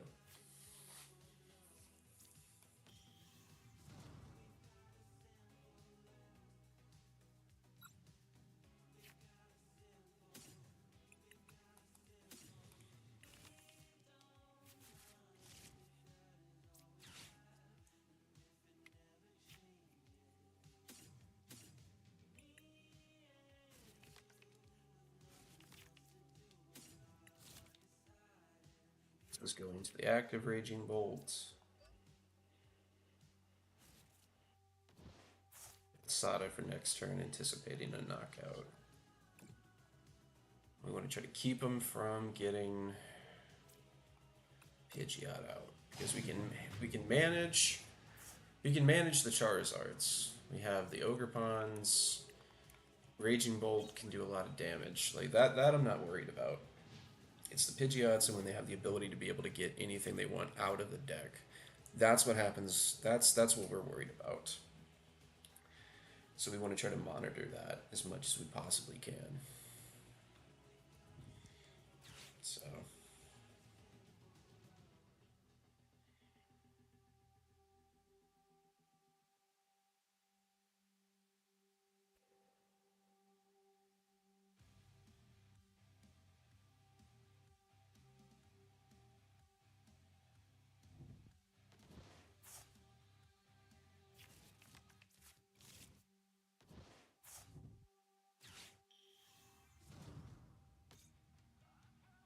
there's all that. Alright, so they ended up getting both anyways.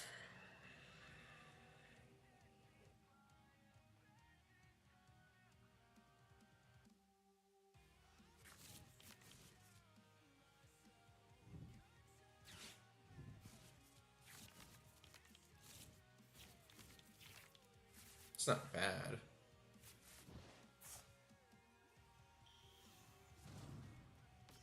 I don't hate it.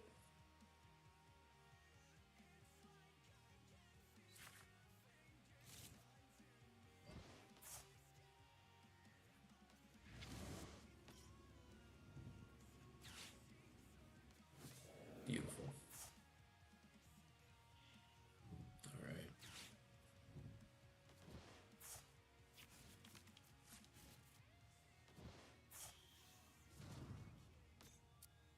So we gotta go.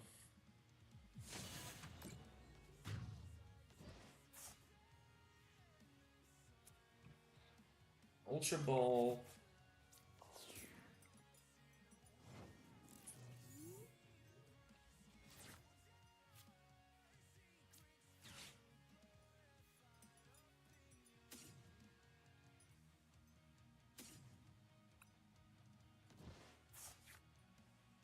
Let's get Fez going. Fez is gonna help us more here than an Ogrepon would have.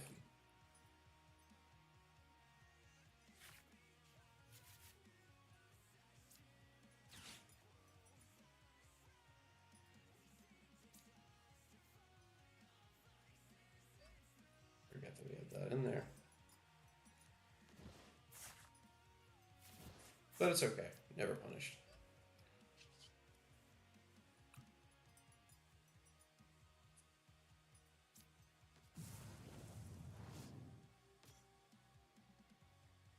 So I'm like totally anticipating them to knock this guy out.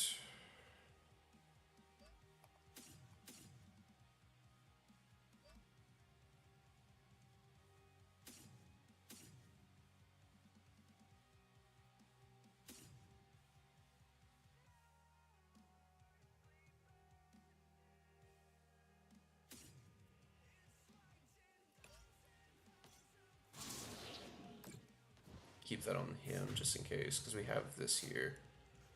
And if they don't ogre pawn us,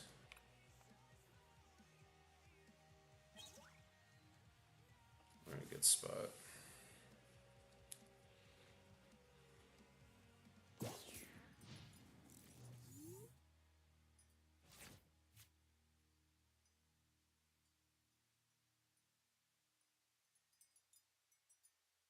Now if they don't ogre pawn us, they don't Iono us, we're in a good spot. But based on their hand size, like, it's gonna be hard for them to try to like justify that. But it would be smart. Alright, so they super ride. It's probably like, that's energy.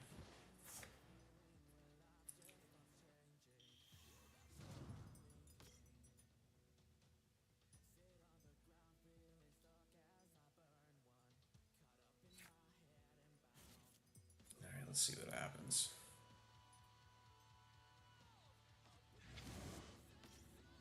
Packs the active.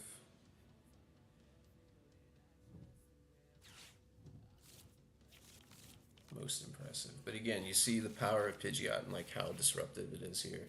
Like whatever they get, like it's just they draw at will. We don't want Iono this turn. We don't.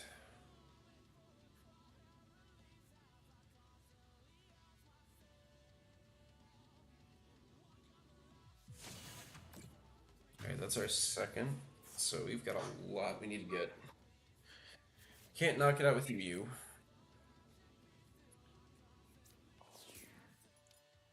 There's a lot we have to get here.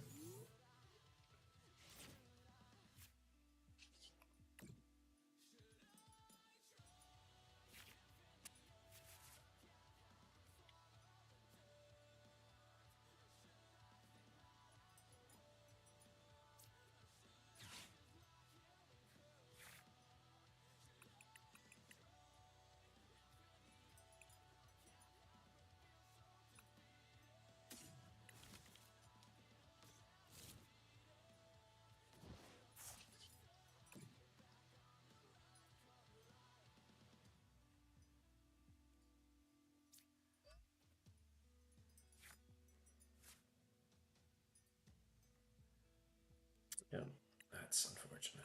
Yeah, you did too much there. Alright, so we'll take that one on the chin. And that's again, it's just. That's just tough. Yeah, I intentionally made this guy look like Shaggy. So, that's neat. So.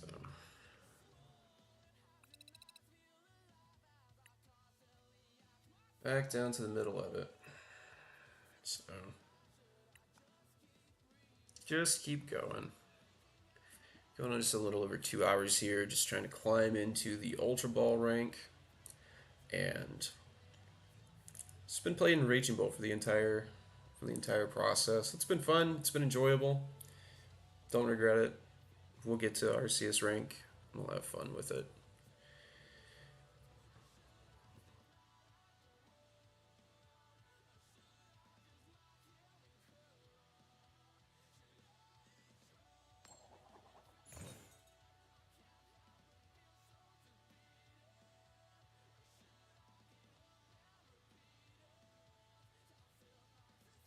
Alright, so playing another setup deck.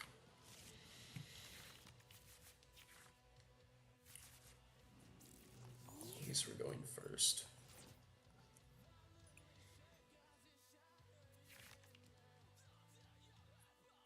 Let's see what they got, and this will assume that'll tell us what we're up against. We know that it's probably a stage 2 deck. We know that for sure.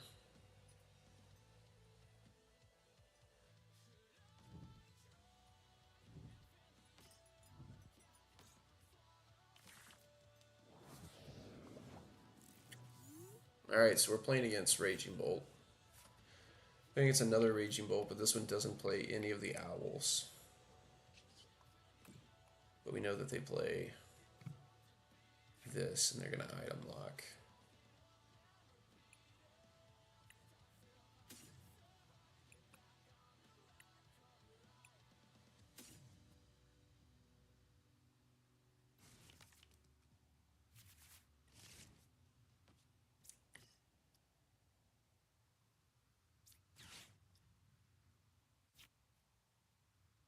Yeah, I could have grabbed the Ditto there. I'm not hurting for it, though. That's like the thing, like, I'm not hurting.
Nope.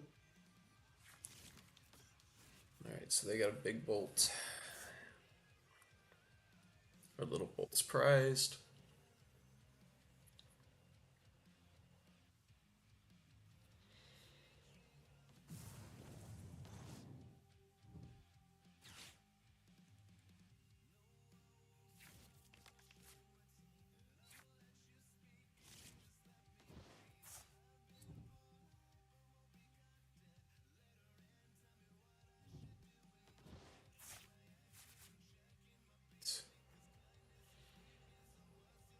So they're not choosing to.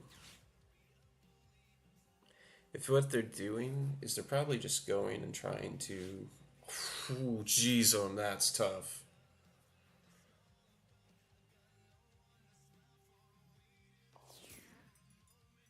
Okay.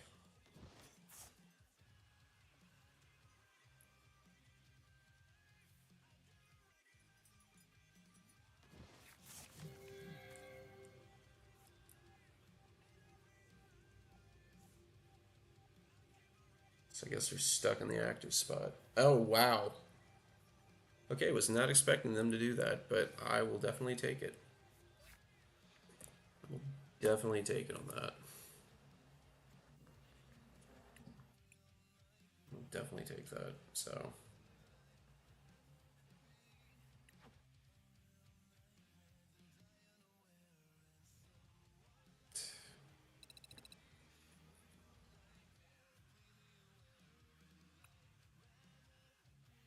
Alright, we are 1 win away from Ultra Ball. We got this. 1 win away.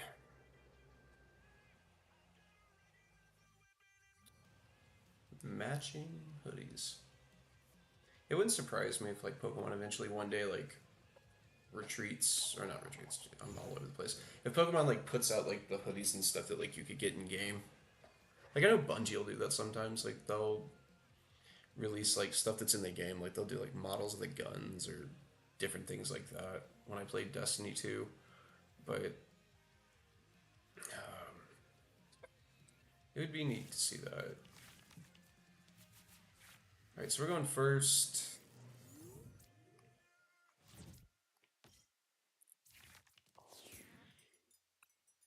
this. Into that. Alright. This hand is awful.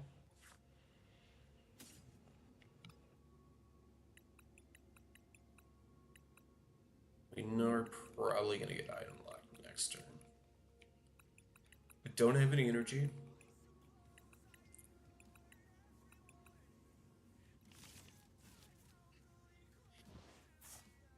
So I have no way of getting out of the active spot.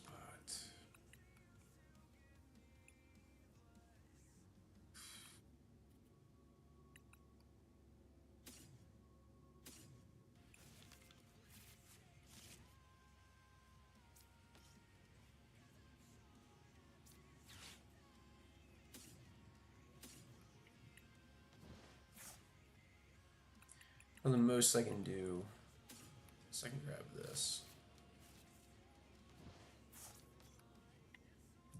And it's times like this I'm like, Squawkabilly would be okay. But then I would end up having to throw away like 3 Professor Sadas, and that would just be like too aggressive. Too aggressive for like what I'm trying to do. But not being able to like get an energy down and attack into that.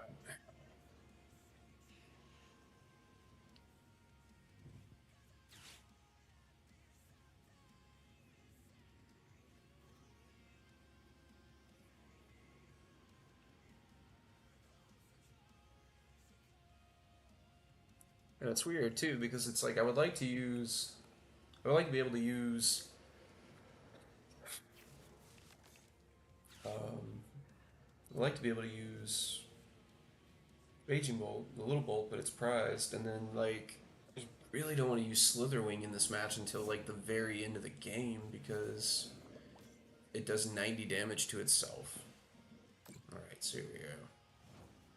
So we know we need to evolve this guy first.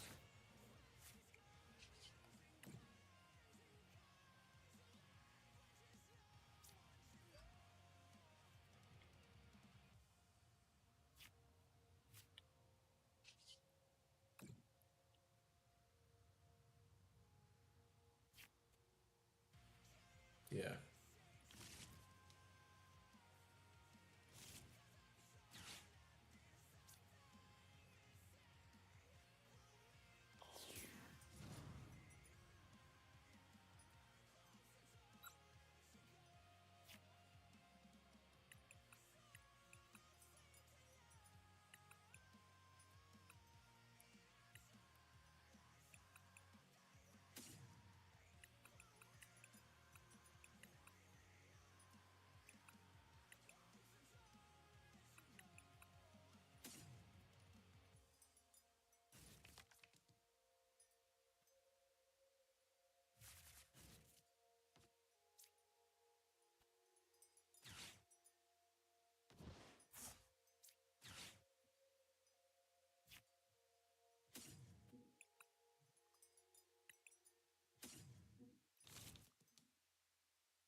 There.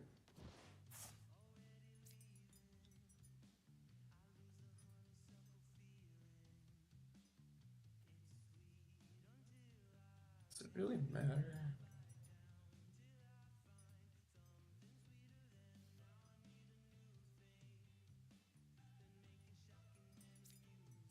Yeah, because then if like I do that, yeah, I need to retreat it.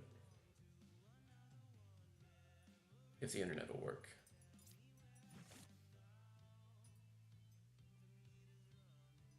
And we glitched out.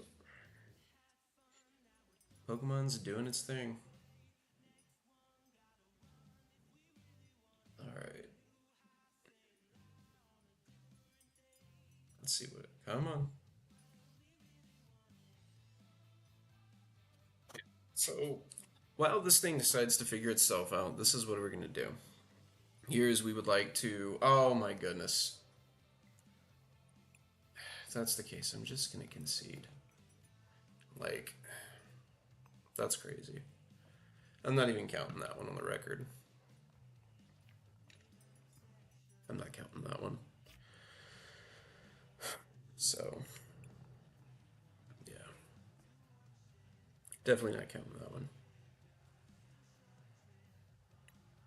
That was silly.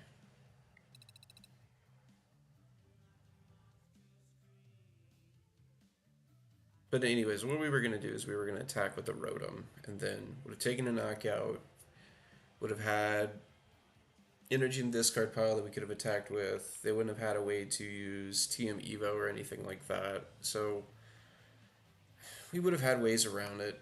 I just hate that we didn't get to see it. All right, I'm gonna step away real quick, get something to drink. You guys hang tight, and I'll be right back.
Alright, anyways.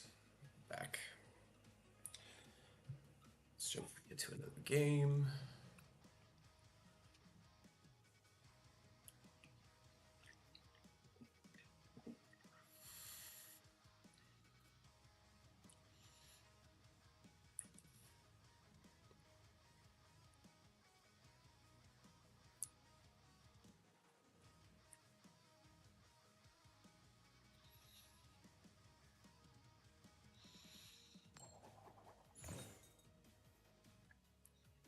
Okay, so opponent won the flip. We're deciding who's going first. We're going first. We're probably laying against another Charizard, which I'm okay with.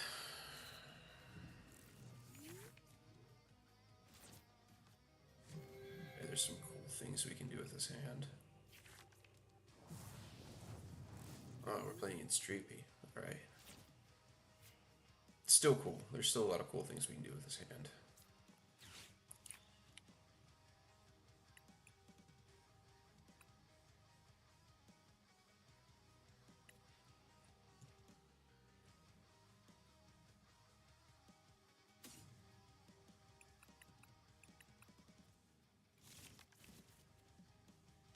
Do that.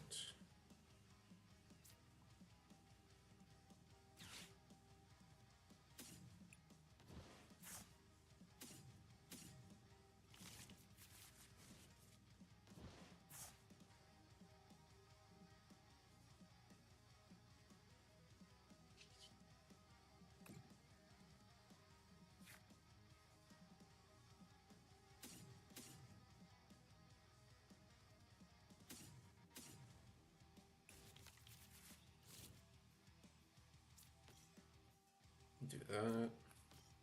Do that.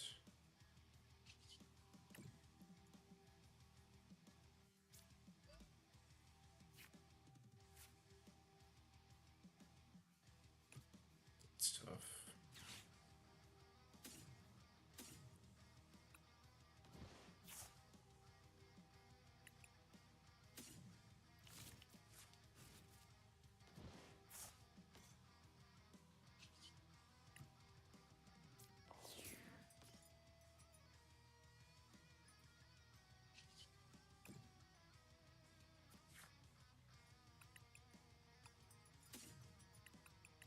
You know, that's what I want, but let's also see what we have here. Okay, that's not good. So we just gotta play tight.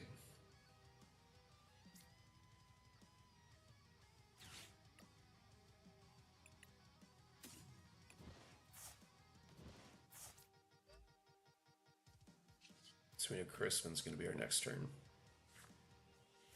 Okay, so we got that. Alright, I think that was a very productive first turn, if you ask me. It was a very productive first turn.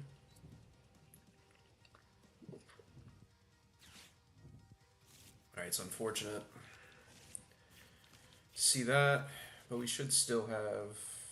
Yeah, so we get a Noctowl anyways, and then we also have... Oh, we're playing Pulsar. Okay.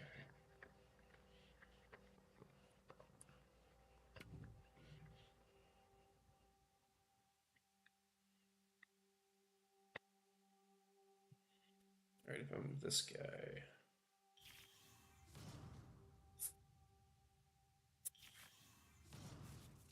So they play that 91. So I think we go... Let's get rid of the Charmeleon.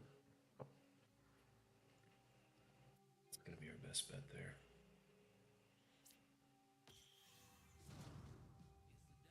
Rid of the Charmeleon.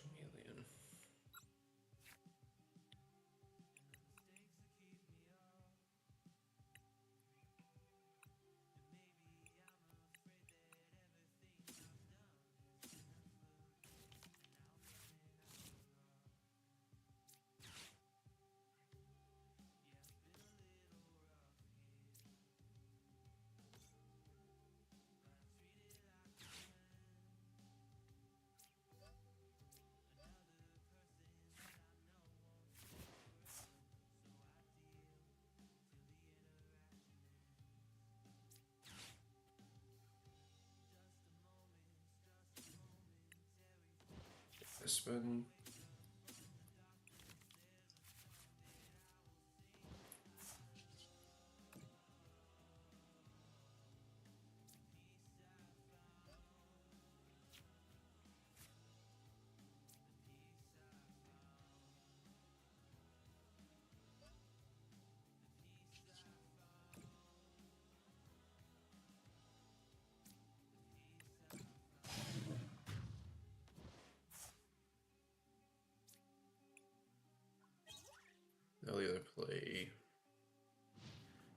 They'll either play Stamp or they might play Neon Upper or Neo Upper.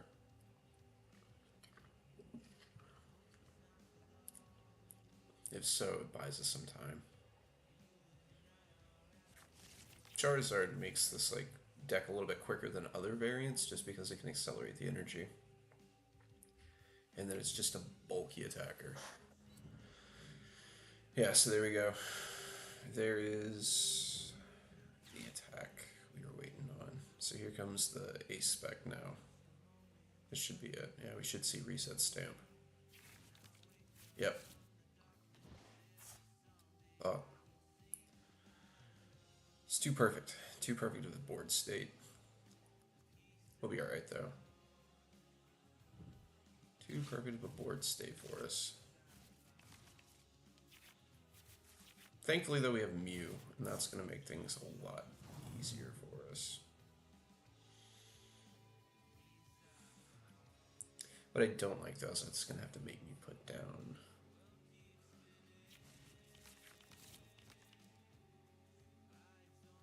I mean, worst case scenario, I just attack the active.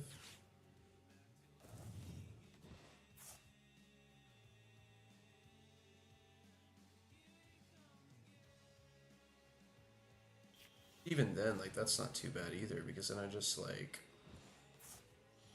That's not too bad either, because then I just, like, Burst Roar.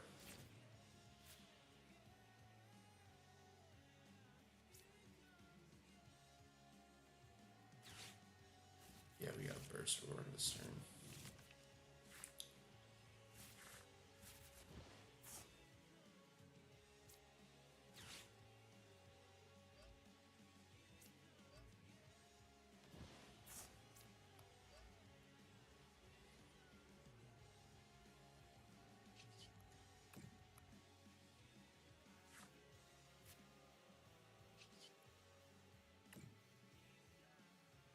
Alright, so we're kind of doing okay. That actually turned out really well for us.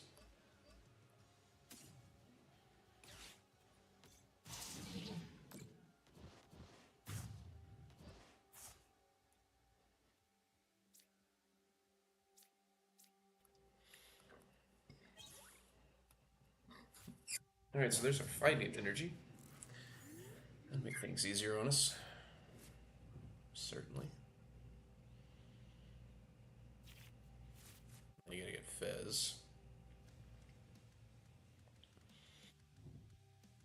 Part of me is almost instinctively like wants to check down the Pheasantipity. But at the same time too, like, it's not a race. Because if I can knock this guy out, like, this sets him so far behind. And if he doesn't have the knockout, he probably just retreats into, like, Badu. That looks like what they're gonna do.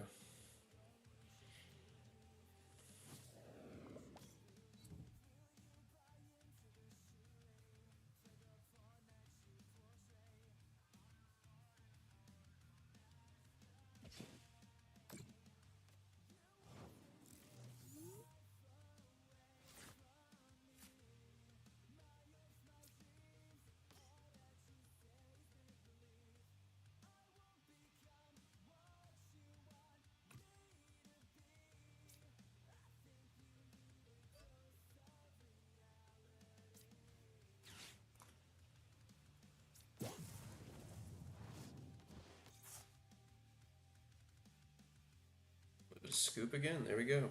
Easy. I think a lot of that though is we had a really good start. To be fair though, opponent did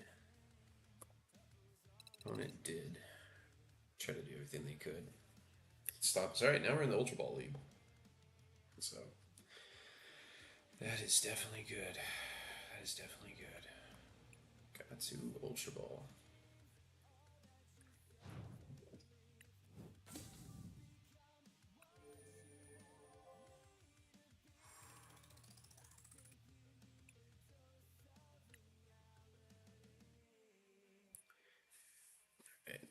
Sitting at 6-3. Not doing too bad. I mean, really, we've played 10 games, but that glitch one I'm not counting.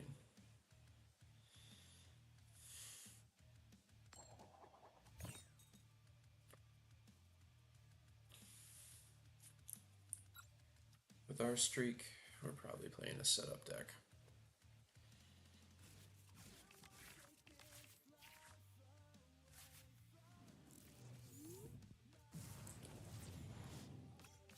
Be crazy if we're actually playing a Team Rocket deck. Now we're playing Frostlass, or we're playing an older version of Grimmsnarl.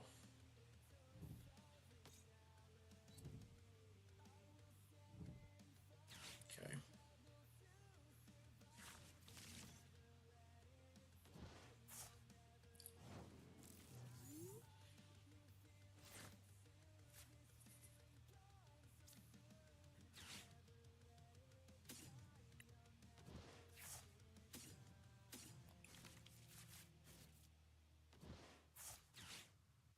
Playing Frostlass.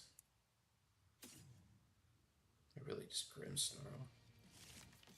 At this point, do you really call it Frostlass or do you call it Grimmsnarl? Like,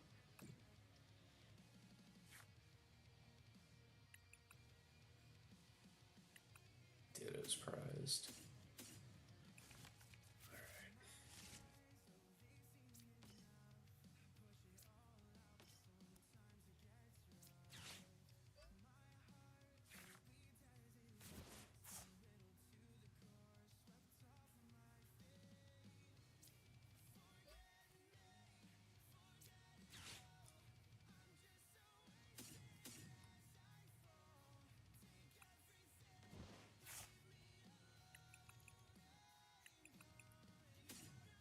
So that's not bad. And then if they try to stall us, we have Turo, so. Alright. Just use this to swing into the active. Which is what they would want us to do. So maybe we like just check down.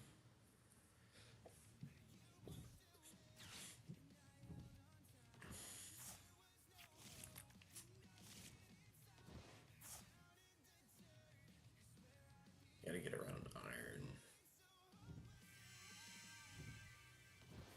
Gotta get around shaman.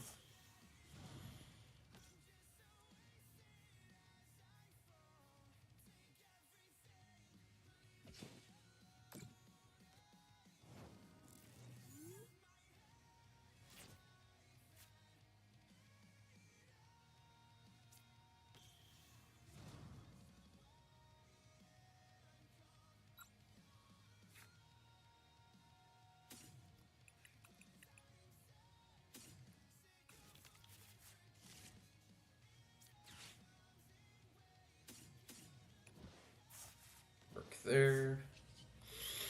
This will let us see cards. And then we're going to check down and kill that Morgrim. So if I can avoid swinging into this Maractus, I am going to do exactly that.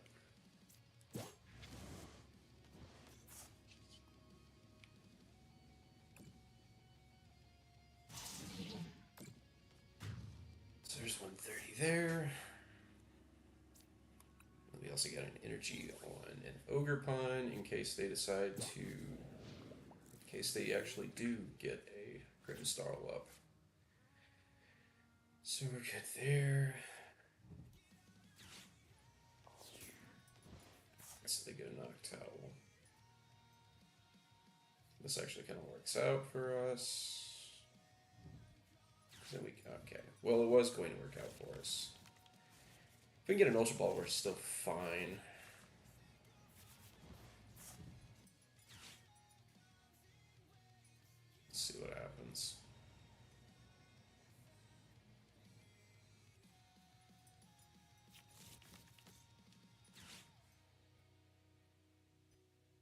Just go the traditional Frostlass route.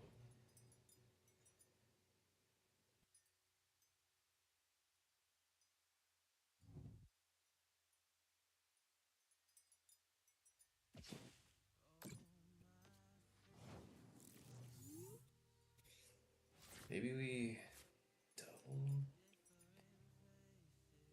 We can't attack. I mean, we can attack. It's very possible. It'd be a double knockout if we did.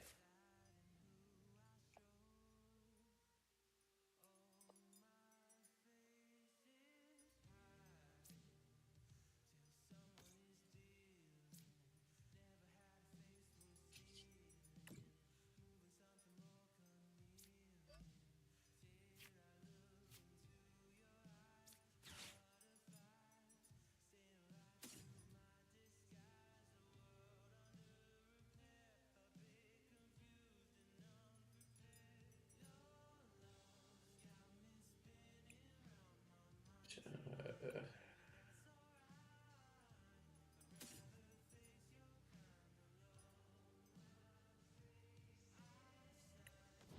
yeah.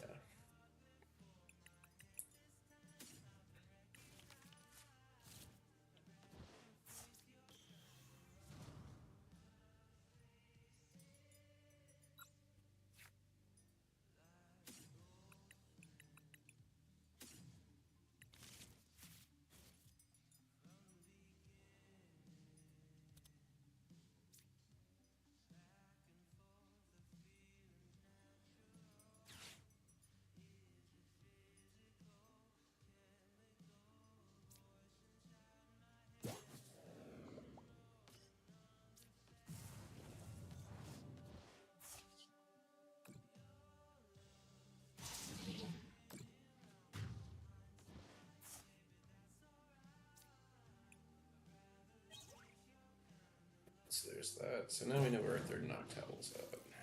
We do have access to Turo. Although I don't want a Turo if they like try to drag something. Well, the only thing that I would want a Turo realistically is like the Noctowl.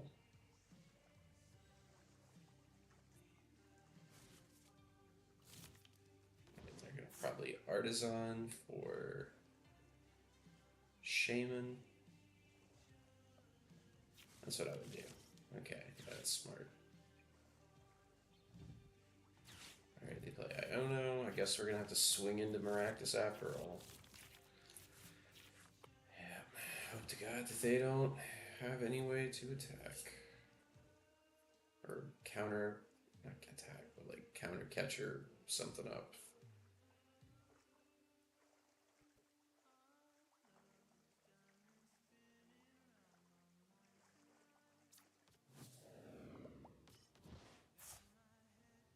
Just get it over with. As long as I've got like one, as long as I've got like one ogre pawn with an energy, like I'm not out of this. I just can't be reckless with like what I Crispin or something else onto. Alright.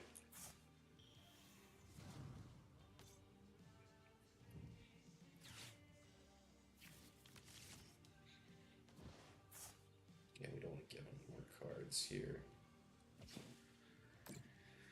Alright. Keep this. So it begins.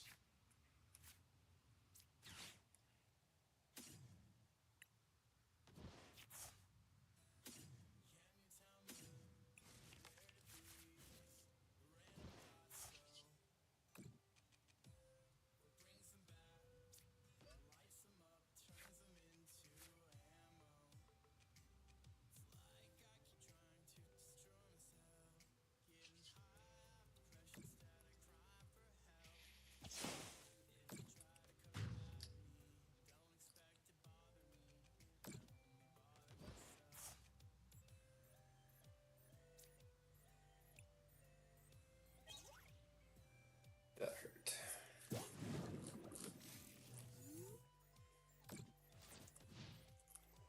I've yet to see them play a Monkey Dory. probably could see that this turn, unless they're prized.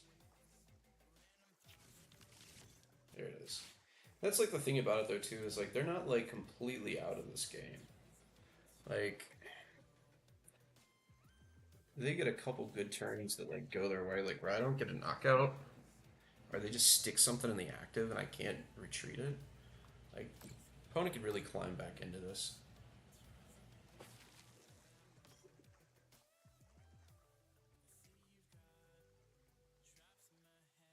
All right.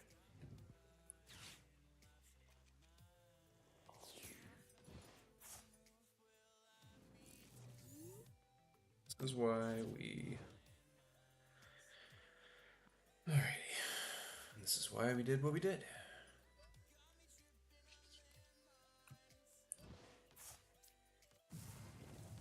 Keep Ogre Pawn safe. We're just gonna smack this guy. Don't want to give them more cards than they already have. So we got the stretcher. We have both our stretchers now, so if we need energy, we know how to get it.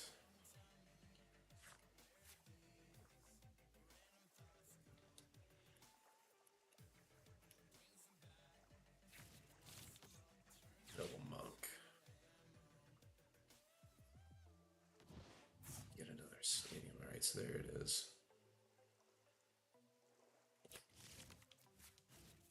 Showtime.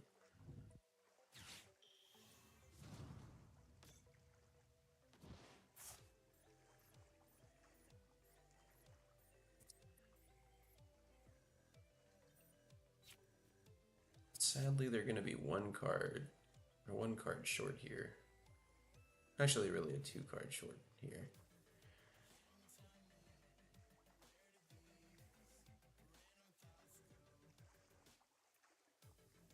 And luckily, I did a good enough job of like minimizing like damage on the board. I'll take a prize in between turns. All right. We're gonna take a prize.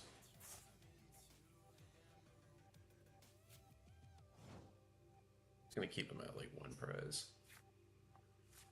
That's all we're gonna do.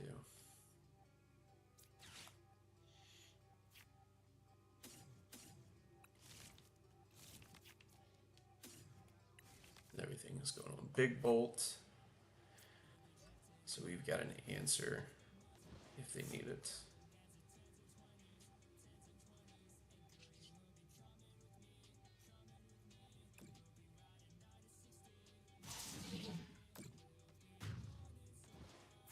Just that. All right, now we gotta go to 1 and hope they don't mess this up.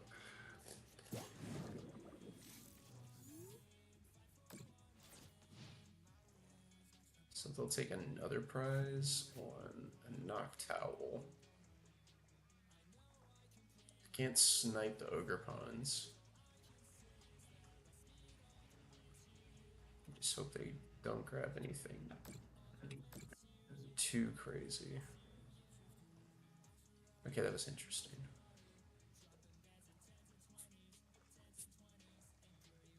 That was interesting. I don't know if they meant to put that there, but it would have made more sense to maybe put it on the knock towel, given the state of the game.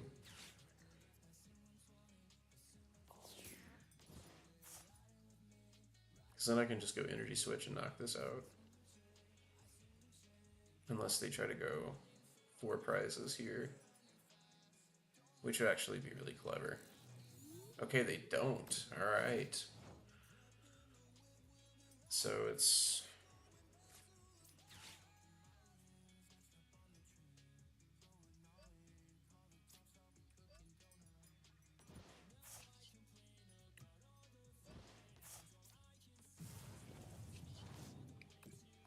we just take them out that way.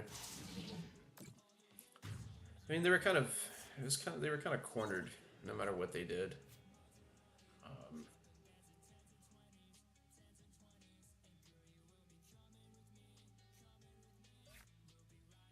Oh, that was, yeah.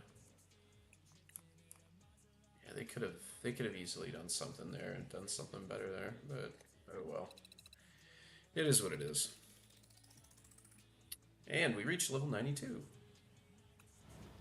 Not entirely sure what happens like once I reach 99. I think it starts over. Not entirely sure. Alright, so in Mewtwo, getting where we need to be. Definitely getting where we need to be.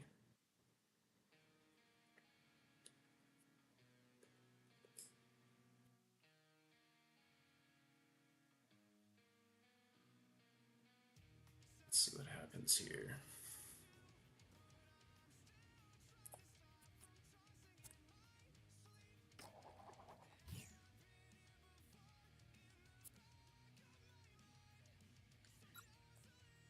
Let's try to avoid poison deck.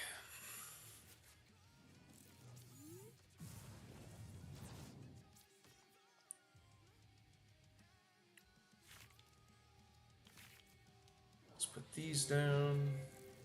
So this is either Dragapult or Charizard, or somebody's playing like Jank.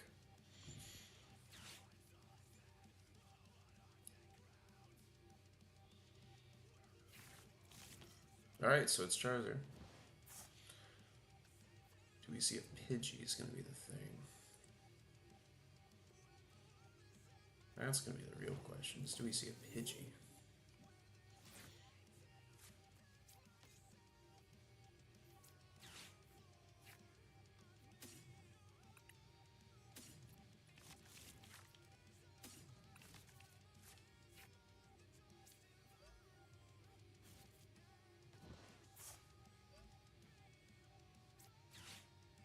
Stop him from doing that. And I'm just gonna like blow this up. Alright, I'm so glad I didn't have to get rid of both energies. There was for a second I was sitting there thinking I had to. Which wouldn't have been a very good idea.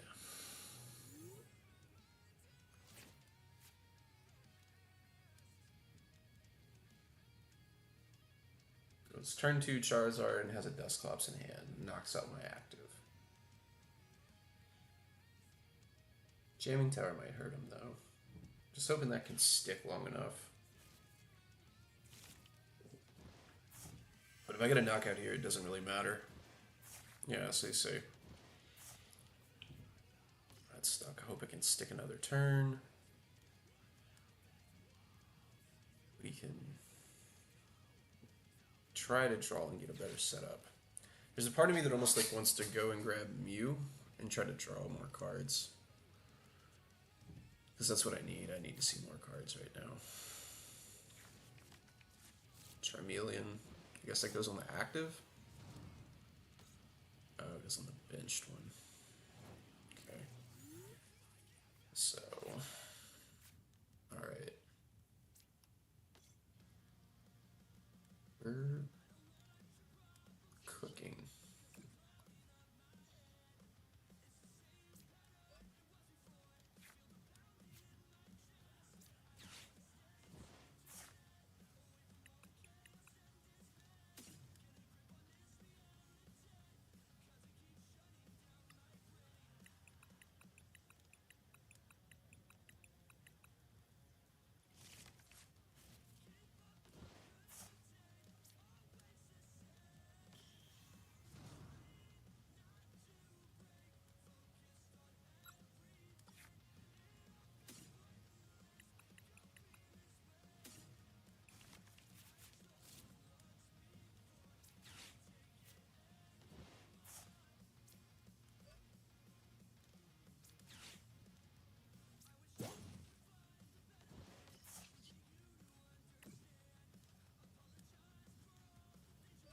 Probably not the most ideal play, but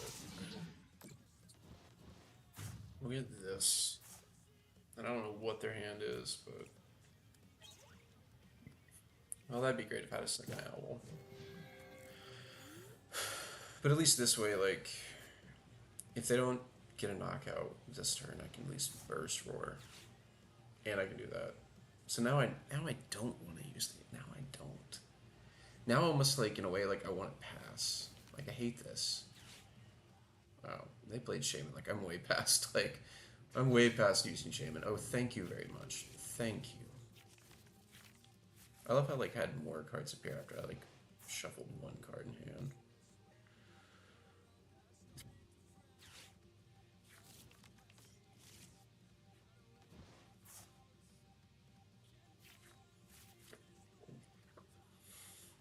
I think the question is now.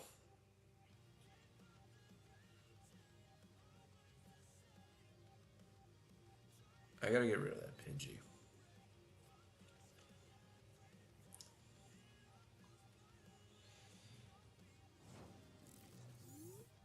Because I don't have.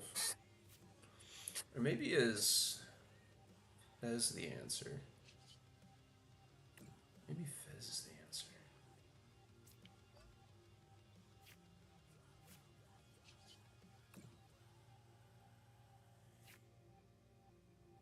I think Fez is the answer.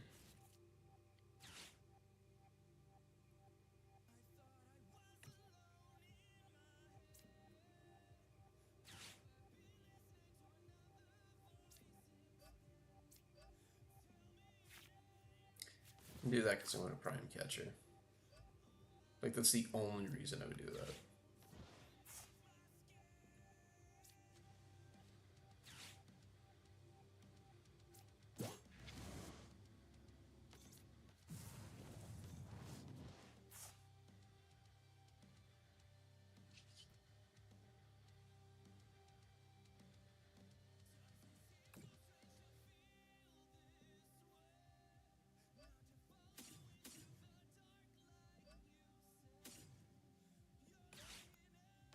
Alright, I did that with the anticipation that they might knock me out.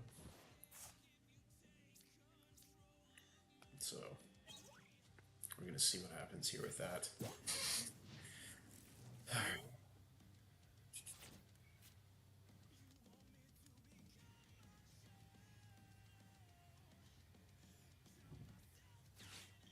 Yep. Read that right. So now we just have to survive.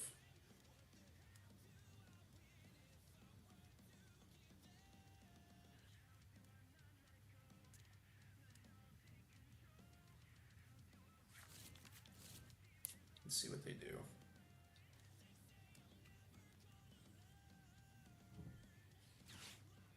Secret box.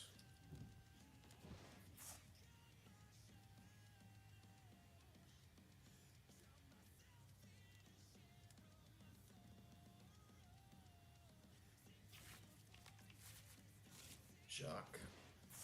Okay. Alright.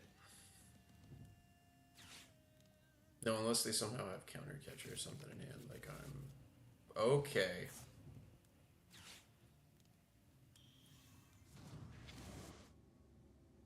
This should be impressive. So now the next question is do they have the next question is do they have rare candy in hand for a okay, they don't. We got this.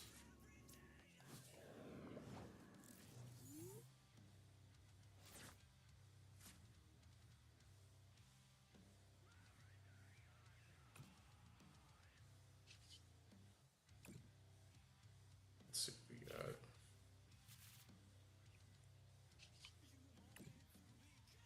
Just play Crispin. Or am I gonna have to do something? No, we're good.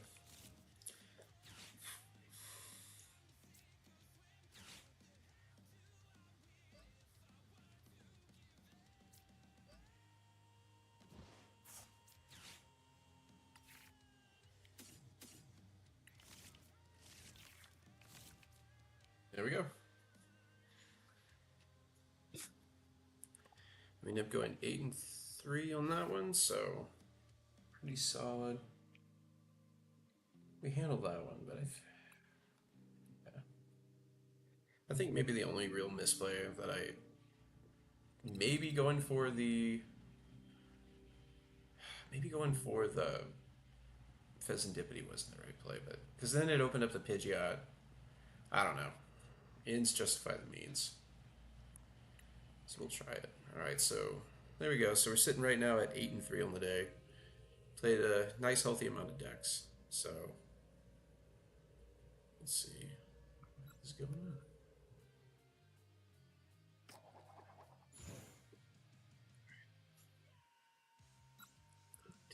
Don't do that because I'm probably playing another stage 2 deck. It's interesting though how like decks that want to evolve don't want to go first. That's just I don't know. It's ironic. But at the same time too, like Pokemon doesn't offer a lot of like incentive or like support for going first like it used to be. But then again, like it used to be like you used to be able to attack and play supporters on the first turn. All right, so we're playing another Charizard. This time they get a really good start, and our start sucks, for lack of a better term. So yeah, that's not good. Not good at all.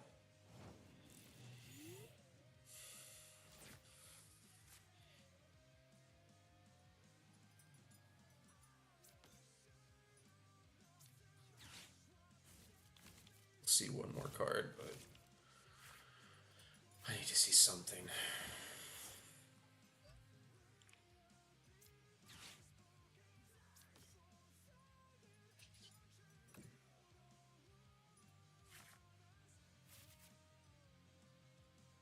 Really matter. All right.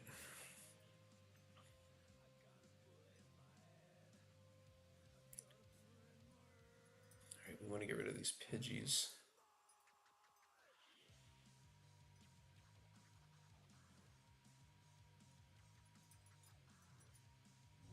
It'd be ideal. Oh, there's that. So imagine we see an energy and Evo. And a secret box in Evo. Alright. So this is going to be real fun.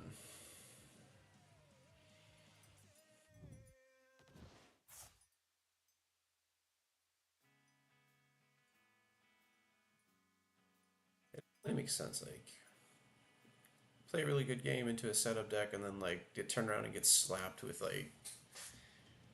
It's like the bad draws are contagious. Alright, they play Jock. There's a rare candy.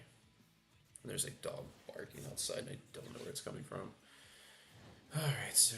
Okay, so they pass. Interesting.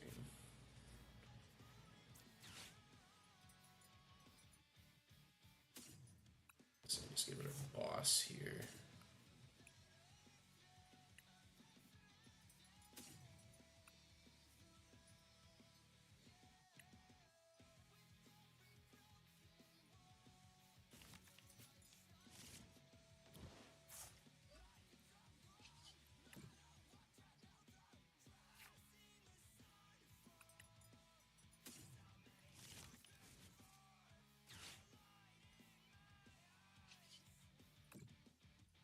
I think it really matters. Like, there's nothing I want a prime catcher. Like, I just either knock out one of these. Like, it doesn't matter.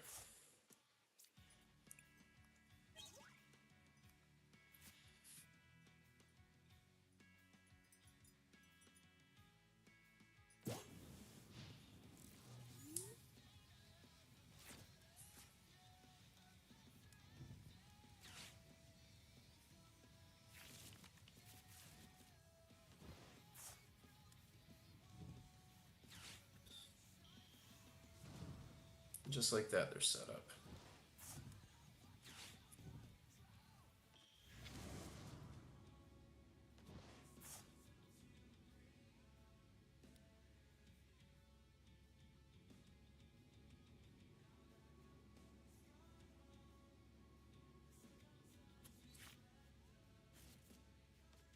Wouldn't be surprised if they go counter catcher and grab Mew. That's what they should do.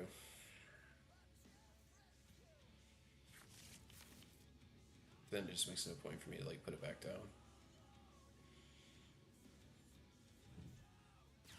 Yep. Smart. Stupid heads up play. I think what I do here.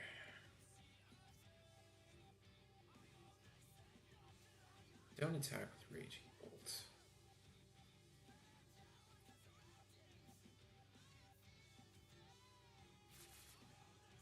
I mean, I can take a knockout.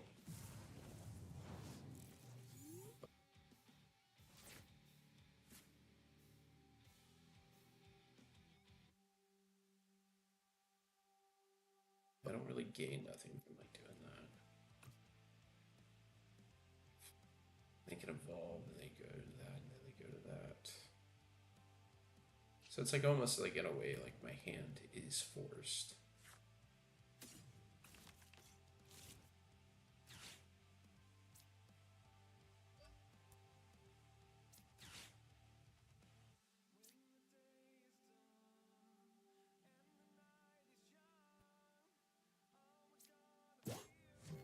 Yeah, like I want to get the Dust Skull.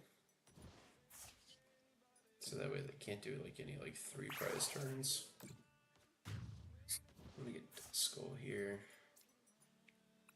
And then maybe I'll draw out of this. Well, there's 2 of my electric energies. This is rather unfortunate.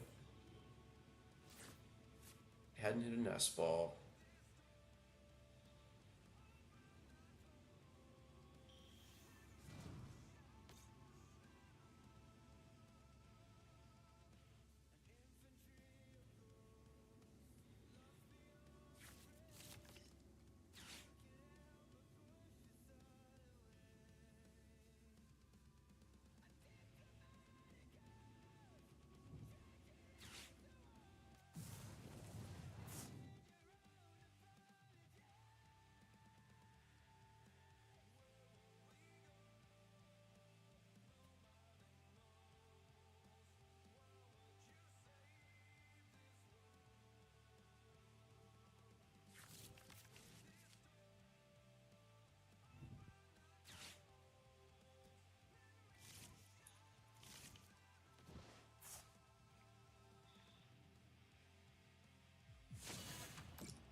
I think it depends on what I top deck here.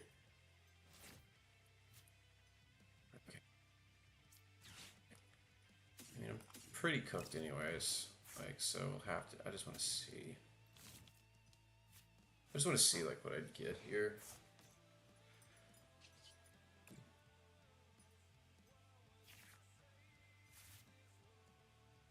Yeah, there's nothing off of that that I could get. Yeah, we drew really poorly that game. It's unfortunate. It was just like we couldn't see anything that game.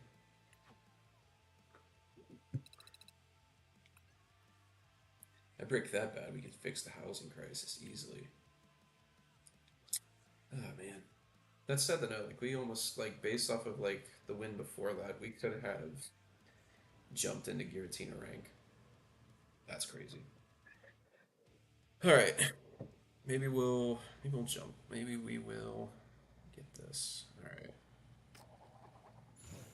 Alright, so we win the flip again. Alright, that's good. That's good. Let's see what happens now. Alright. There's that. We'll go Rotom, Ogre Pun. Maybe we'll catch them off guard and they'll get donked.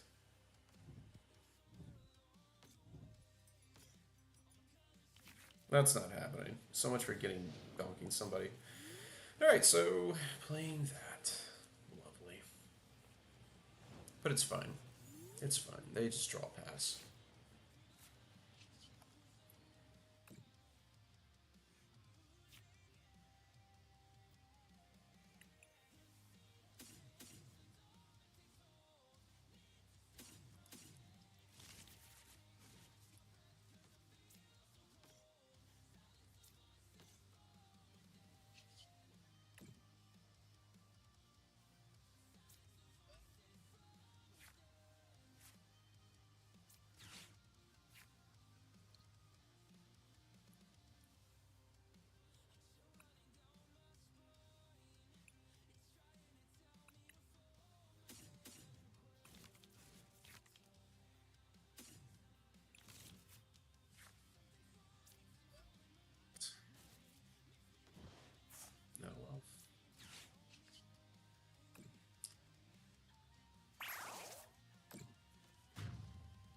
Hey, what's up? Just trying to win a game. That's all I'm trying to do. What's up with you?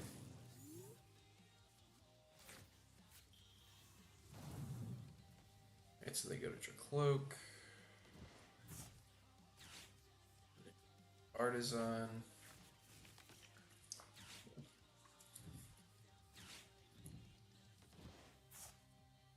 Seeing they threw that away.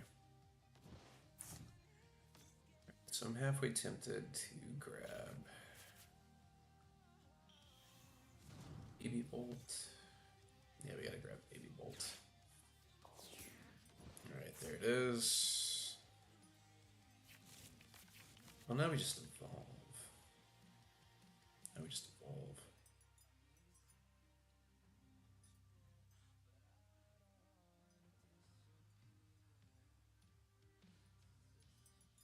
I feel that, man. Yeah, hey, I'm glad I can keep you occupied while you work. Definitely something to make the Monday blues a little bit better.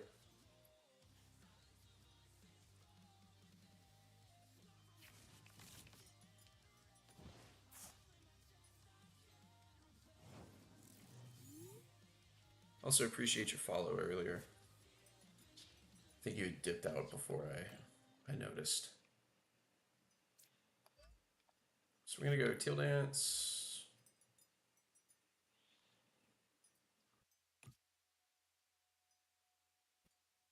Don't have anything in the discard pile.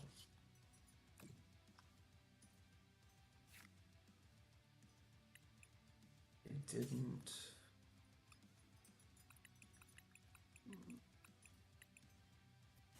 You should be fine.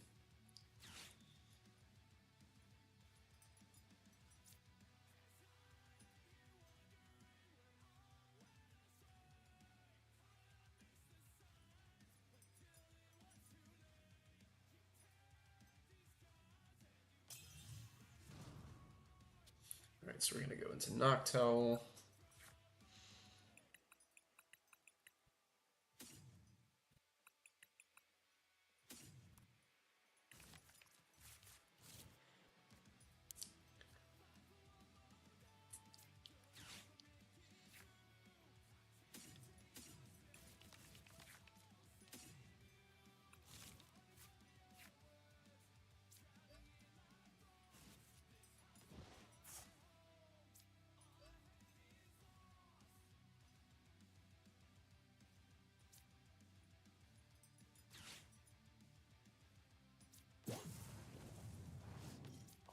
Stop him from getting a third Cloak.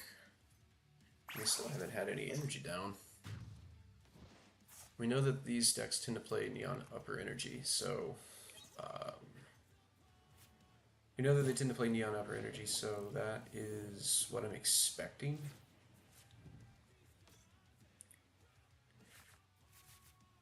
That's what I'm expecting them to do. Alright, there's Monkey Dory, so we don't want to leave any extra damage on the board. They've yet to use Flip the Script.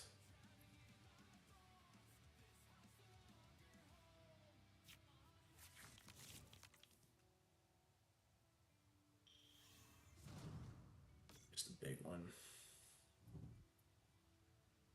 And they play the Crystal, okay. Neat. Counter Catcher.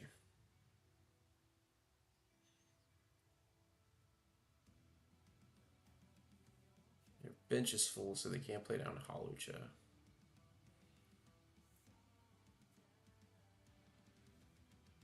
But if they leave me with...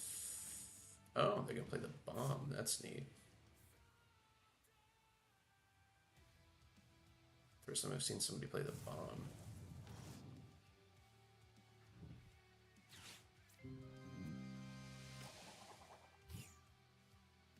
So it puts damage on them.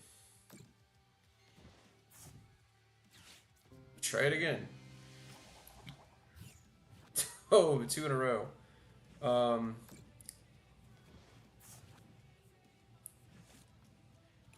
So that was the thing. So like if it gets heads they can put 20 damage anywhere on my side of the board. But if they get tails, it's 20 on their active. That's kind of funny, actually. All right.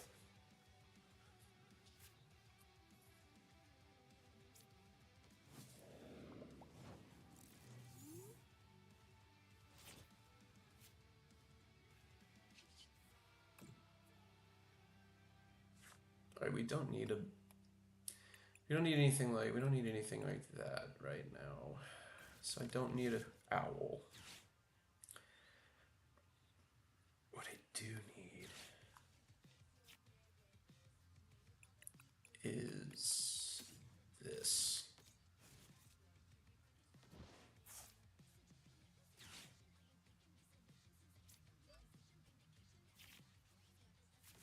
And then we end up drawing exactly what we needed. Love when that all comes together. And then the cool thing too is now we don't have to like get rid of 5 energy. You don't have to get rid of 5 energy.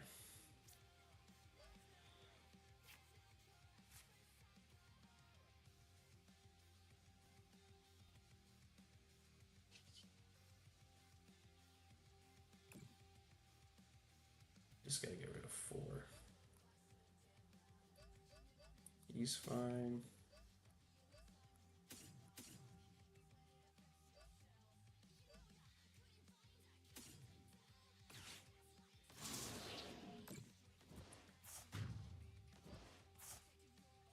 And if we don't get Ionode, we have enough energy on the board to be able to get rid of the Pheasantipity. Alright. So that's all working out well together. So let's see if this hand can survive the turn, and then we should be able to lock it up, be able to get that.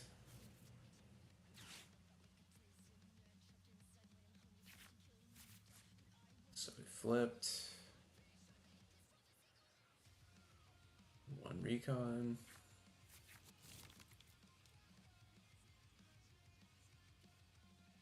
Two recons.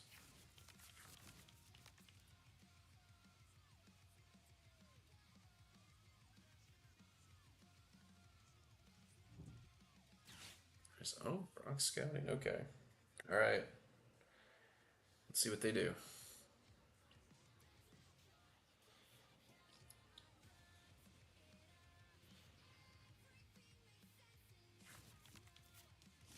All right, so they just go for that.